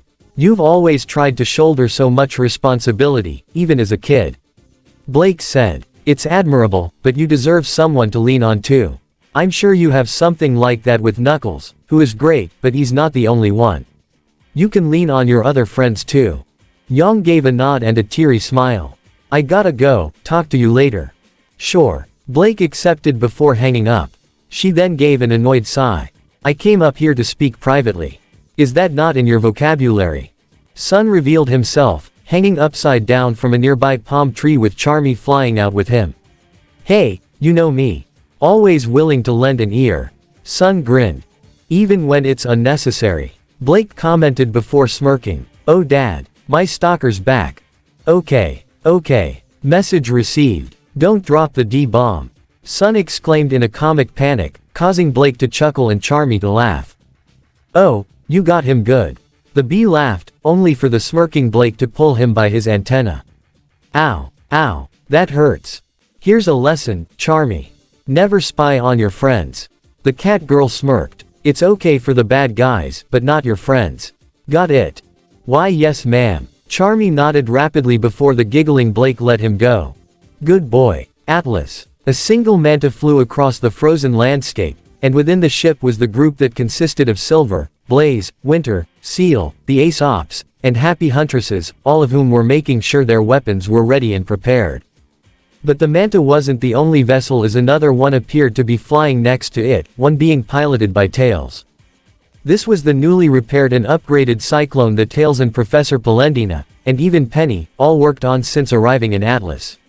Rather than have the appearance of a blue metal plane, this new transport could best be described as something of a mix between a fighter jet and a spaceship. It still had the same blue and yellow paint job as the previous craft, but now it had a cockpit akin to a fighter jet with 4 wings along the sides, and a pair of massive engines on the back. Silver looked out the window of the Manta and gave a whistle. You really gave the Cyclone an upgrade, Tails. It looks awesome, he communicated over their shared comms. Thanks. But not exactly an ideal moment to field test it. Tails replied. Everyone knows the plan. Winter spoke to the whole group. We're scouting the location to verify whether or not the abductees are present. If they are, then we rescue them right away. But we also need to be ready to pull out if this is also a trap. If it is, then we may have no choice but to fight. Robin said. Something we are all capable of doing, certainly. Blaze replied. But communication between our groups must be essential. That caused many in the Ace Ops and Happy Huntresses to look a little nervous. Though they weren't exactly enemies, they didn't have the best relationship between one another either. Something Clover was quick to pick up on as he stood up to speak to the leader of the Mantle Huntress group. Robin, I can understand why you have mixed feelings about this, and I don't blame you. Clover began. But we have a common goal and a potentially common enemy. So, can we agree to put whatever animosity between our groups aside for the sake of the mission? Of course. Why do you think I'm here? Robin replied. So, Clover offered his hand for her to shake with a hopeful smile. Though mildly surprised, Robin accepted the gesture, much to the relief of everyone present. All right, Tails. Where to? Winter asked over the comms. Tails flew the upgraded Cyclone up front. With the Miles electric plugged directly into his cockpit, the screen was able to pop up and show a red dot coming from a nearby mountain. Dead ahead. It looks like it's coming from within the mountain itself. The young fox answered. Then we'll set down here and scout ahead on foot. Winter instructed. What about May? Marrow asked as he looked to her. Can't you use your semblance to turn both our transports invisible? My semblance only has a limited range, and both of the ships would have to fly close and next to each other in order to keep both invisible. May answered. I can do one, but not both. Then we set down right here. Robin agreed with Winter. We'll use May's semblance to cloak everyone as we move in. Sounds like a plan, Silver said. We do not know who or what exactly we are dealing with here, so above all else, we must be cautious. Blaze told them all. I even fear that with the enemy's ability to create portals, they may already know we're here. Unfortunately, Blaze's worries were proven valid as Watts, who was still in the same room as before with Cinder and Freya, received a silent alarm on his console. The man raised an eyebrow as he swiveled his chair over to the other terminal and turned on the monitor to see the two vessels approaching. You went with the cautious route, James. Watts noted. How unlike you, but still predictable. He then contacted his partner. Starline, it would seem we have company. Starline broke away from his experimentation torture of RWBY, having already received some significant data, and went to the monitor to pull up the footage of the upgraded Cyclone and Manta heading their direction. So, we do. Starline smirked. This got the attention of Penny and the Schnees, while also giving RWBY a brief break as she was allowed a moment to catch her breath. And with Starline's back turned to them, and her own aura recovered, Weiss began to make her move as she opened her left palm and generated a glyph. Let us give our guests a proper reception. Starline then removed the warp topaz from his glove and placed it in a special compartment that was connected directly to the console. Once hooked up, the screen flashed an alert. Warp topaz link established. Portal projector online. A cliché method, but still effective. Divide and conquer. The evil platypus scientist sneered as he pulled down on a nearby lever. From the very top of the mountain, a metallic doorway that had been previously concealed as a stone and snowy slope, had opened up, allowing for a satellite dish to emerge and point at the incoming ships.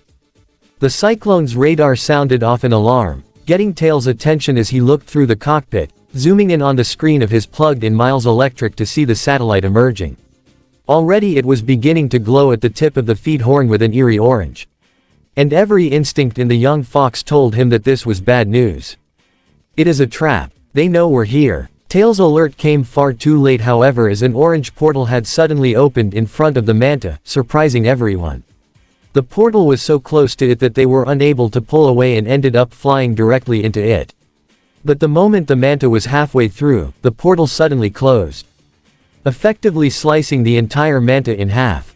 The rear half that was still present outside contained Silver, Elm, Vine, May, Fiona, and Seal, while the front half had completely disappeared, taking Blaze, Winter, Clover, Robin, Harriet, Joanna, and Marrow with it.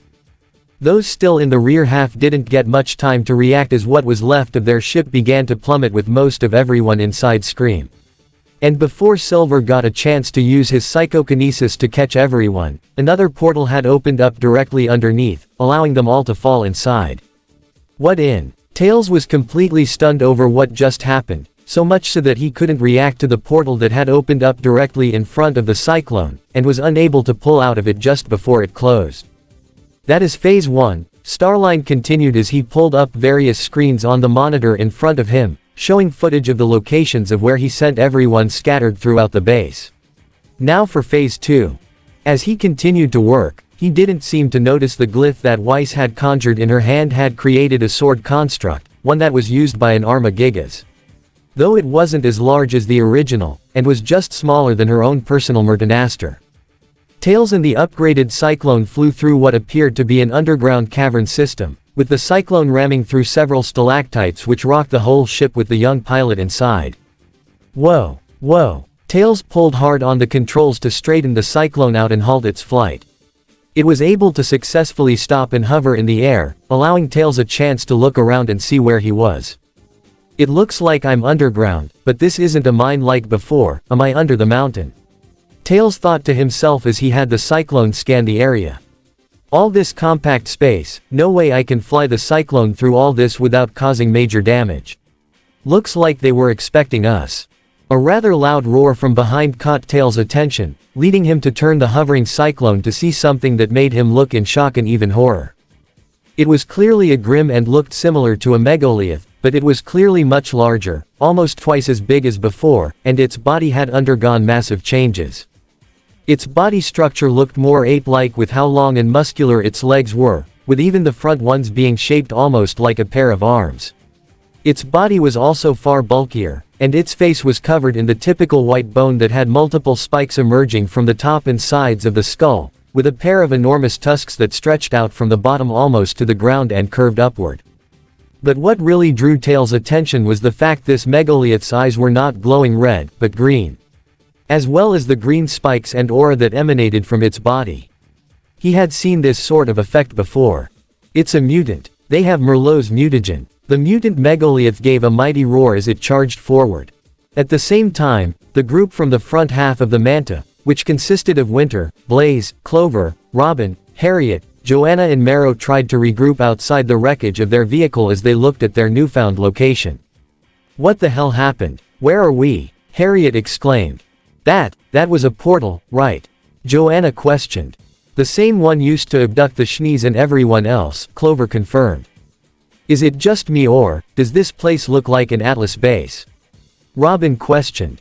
The group looked around and saw that they appeared in what seemed like a man-made cargo hold, one filled with a dozen metal containers, but the structure and interior design was indeed that of Atlas.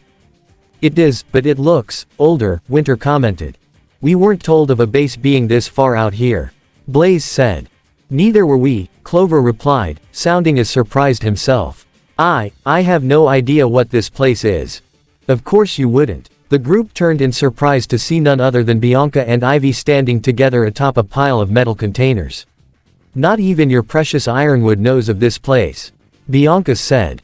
And you won't get the chance to tell him either, Ivy added as she and Bianca both exchanged nods, with the latter using her prism dagger to show Ivy's reflection before they both conjured a pair of green portals, directly underneath Blaze and Winter, who quickly fell in, much to the other's shock. Those portals closed quickly enough so neither the victims could escape from. Bianca, why are you doing this? Robin exclaimed. I know you're not the biggest fan of Atlas, but this is going too far. Don't waste your time with them, Harriet stated firmly as her body surged with electricity. We'll take them down and interrogate them later. Don't be so sure. Bianca snapped her fingers, causing all the containers in the cargo hold to open. All the gathered huntsmen looked around in shock at the sight of various badniks, including a dozen egg pawns, egg fighters, and 2 egg hammers, all of which had a red-purple paint job to them. Well, this is going well, Joanna commented as she and all her fellow huntsmen drew their respective weapons. Meanwhile, Blaze found herself dropped on what looked like an old conveyor belt of an assembly line, one that didn't seem active at the moment. But that was the least of her concerns as a roar from above caused her to look up before quickly dashing backwards to avoid a monster descending down and ripping the belt apart. Blaze had found herself now facing a mutant sphinx.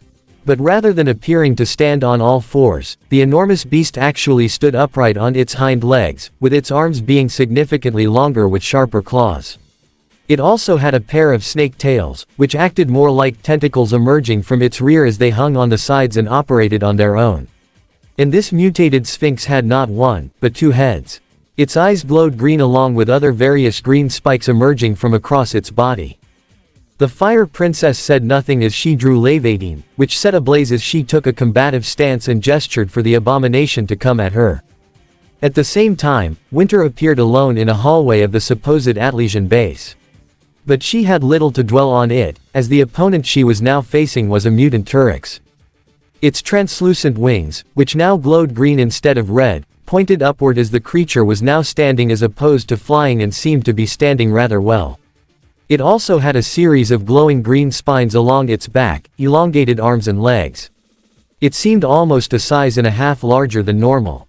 Winter already had her sword drawn, but looked to see the spines on its back glowing even brighter before it opened its mouth and fired a blast of green lightning at her, forcing Winter to dash backwards with a series of glyphs and avoid the blast. Concurrently, the group consisting of Silver, Seal, Vine, Elm, May, and Fiona tried to get their bearings as Silver had used his powers to push away what was left of the manta. Is everyone okay? He asked as the group helped each other up. Been better, Elm muttered as she felt her head. What is this place? Seal wondered as they all looked around at their new location. It appeared to be a frozen industrial complex, complete with an old structure that seemed like a power core, one that worked with a cryogenic power source built near the ceiling. Though it was inoperable at the moment. But what was most odd about it, was the ground that they were standing on seemed to be structured almost like a track. Call me crazy, but this place looks like a race course, Fiona muttered in confusion. Everyone, look above us. Vine warned as they saw on the ceiling, a very large yet partially worn out emblem of the Eggman Empire. Eggman, Silver scowled. Yep. Looking straight ahead, the group saw Ruta and Roan approach them with confidence. This used to be base owned by Eggman, but he's long since abandoned it, the former said. Immediately, the group all had their weapons at the ready. I would encourage you two to stand down. You are clearly outnumbered. Maybe, but I wouldn't count out the big guy. Ruta pointed behind the group as the entire air began to shake. A large explosion erupted from the wall on the far side of the factory, causing everyone to scatter and tried to avoid the flying rubble. They would soon recover to see what it was that was now attacking them. It was a mutant Geist, evident by the white bone-like mask as well as the glowing green cracks and single green eye. But it was what it was connected to that really made everyone scared. It appeared to be a large, rusted orange-painted, flying battle fortress that hovered above them all. From the corners of the machine stretched out enormous columns of black smoke, each one connected to massive metallic arm-like devices that were lined with missiles. The mutant Geiss's face was seen where the machine's right eye would be, while the left eye no longer functioned and the whole structure was covered in green vein-like structures. Silver recognized this machine right away. No way, the egg Genesis. Yep, and it's got a Geist in control. Ruda smirked. Should be fun, don't ya think? Roan grinned as she readied her flamethrowers. Oh boy, Silver grimaced. And just like that, the tables have turned in our favor. Starline said evilly as he continued to watch the battles unfold on the monitor in front of him. Unaware of the sword construct that Weiss had summoned was now being pointed toward the magnet that Penny was currently attached to, or specifically the cables within the wall just behind and underneath. This caught the attention of not only Penny, but also Whitley and Willow. With the glyph still in the palm of her hand, Weiss had charged it with enough power that it was propelled forward and pierced into wall, causing the cables to spark and explode. Starline gave a startled gasp. What? He turned to see the explosion tear up the internal wiring on the wall, causing the magnet to deactivate and for Penny to drop to the ground, landing on her hands and knees. She quickly got up and tore off the muzzle from her mouth as she glared at the frightened Starline. You do not hurt my friends. She quickly produced floating array from her back. 6 swords in total as pairs of 3 came to her sides and linked together, pointing forward as the tips glowed, and she prepared an energy attack. Starline quickly grabbed the warp topaz and used it to open a portal for himself to escape, just in time as Penny fired a pair of energy beams that destroyed not only the monitor, but also blasted a large enough hole in the wall that it provided an escape for everyone. Nobody move, Penny quickly told her fellow captives as she directed her blades over each of them. Everyone closed their eyes, save for RWBY was barely conscious, and with precise slices of her many swords, she was able to cut away everyone's restraints and free them. Weiss was the first to get up and tear the tape from her mouth. Penny, help RWBY, she told the android girl, who nodded as she went to help RWBY sit up and recover. Weiss went to mother and brother as she helped them to stand up, with Whitley being the first to tear the tape from his mouth and Willow slowly peeled hers off. Are you both okay? Weiss asked, to which Whitley responded by wrapping his arms around his older sister with a hug, which she was quick to reciprocate. And as she held her brother, she looked to her mother, who was still shaking, clearly frightened and traumatized by this whole ordeal. Willow noticed her daughter's gaze, who looked to her softly as she gestured for her to come and join them. With a sob, Willow went to embrace her children with all her might. RWBY, RWBY. Penny tried to stir her awake after freeing her. The red-haired girl's eyes slowly opened, and the minute her vision cleared and she saw Penny, RWBY was flooded with so many emotions. The last time she saw her, she had been torn apart in Beacon. She had heard Tails had repaired her, but this is the first time she laid eyes on her again. Before she even realized it, tears were already flowing from her eyes as RWBY held Penny as tightly as she could, like she was scared she would vanish if she dared to let go. Penny, RWBY sobbed. Though initially surprised, Penny smiled as she hugged RWBY back, making sure not to crush her with her own robotic strength. It's all right, Penny consoled. You're all right. We can't stay here, Weiss said as she broke off from her mother and brother. We need to leave. Now.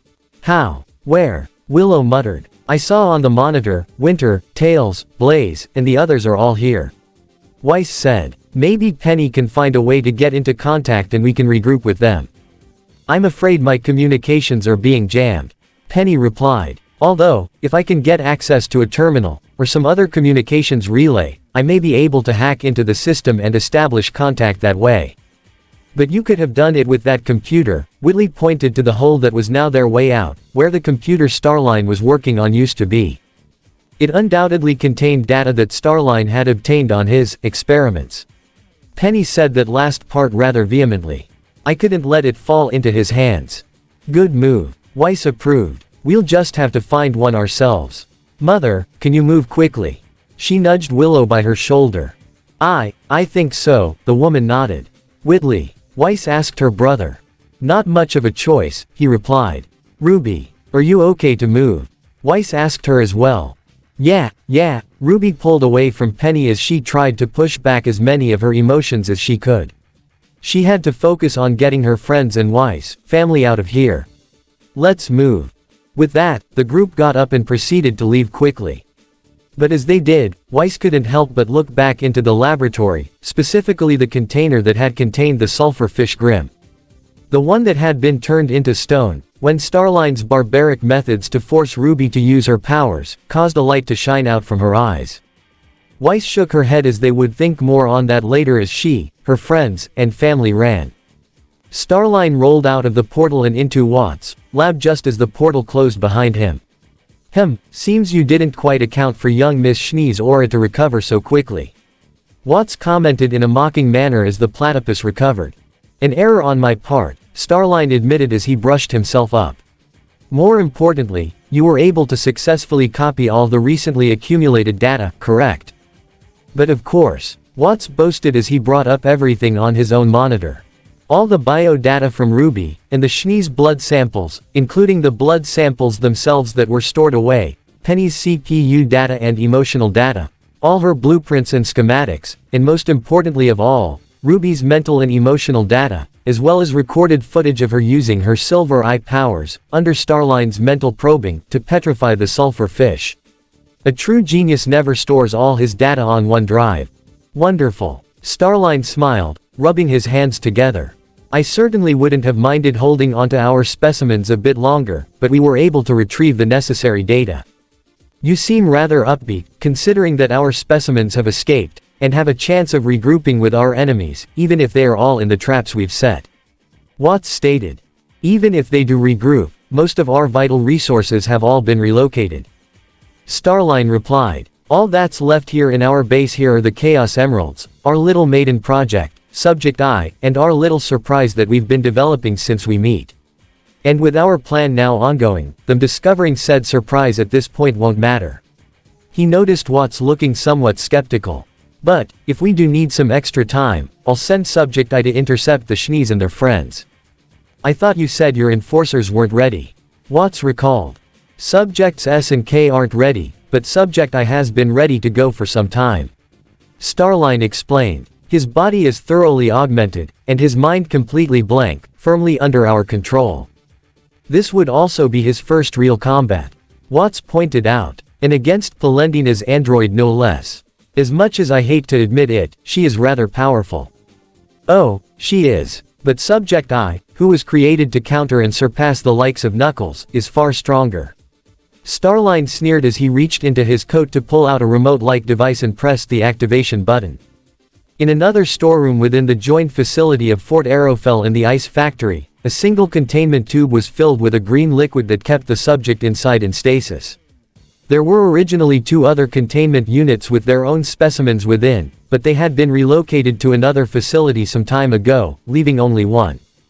The subject had remained in quiet stasis for some time, that is until an alarm sounded from the top as vents on the bottom of the containment unit opened, allowing for the green liquid to drain as Subject I dropped to his feet. It took a few seconds before his senses regained their full function. A single breath, his fists clenched, before his eyes opened up to reveal a dark purple glow. City of Atlas. Fort Lee was in his own personal room at his family's estate, typing away at the computer on his desk. The man was not only a CEO, but a brilliant scientist, having invented his own robots that got his company off its feet to begin with.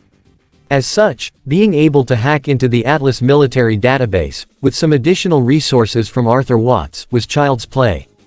Access granted. The screen turned green as he was now in the system. But of course, getting into the military system was only the beginning. He tapped the side of his cybernetic eye, allowing him to upload his personal AI. Mia, are you in? Yes sir. The words appeared in his own vision via his cybernetic eye, as the artificial intelligence known as Mia didn't speak aloud, but communicated through texts and words. I have complete access to the system. Shall I proceed with Operation Divine Scorch? You may. Fort Lee allowed as he chuckled. Finally, we're done hiding. The time has come to make Remnant into the world it was always meant to be. He said with a laugh. Unbeknownst to him, his door was opened slightly, allowing for his daughter, Iona, to see and hear everything. And this is the end of part 26 of this What If. I hope you guys like it. Don't really leave a comment down below and subscribe to the channel.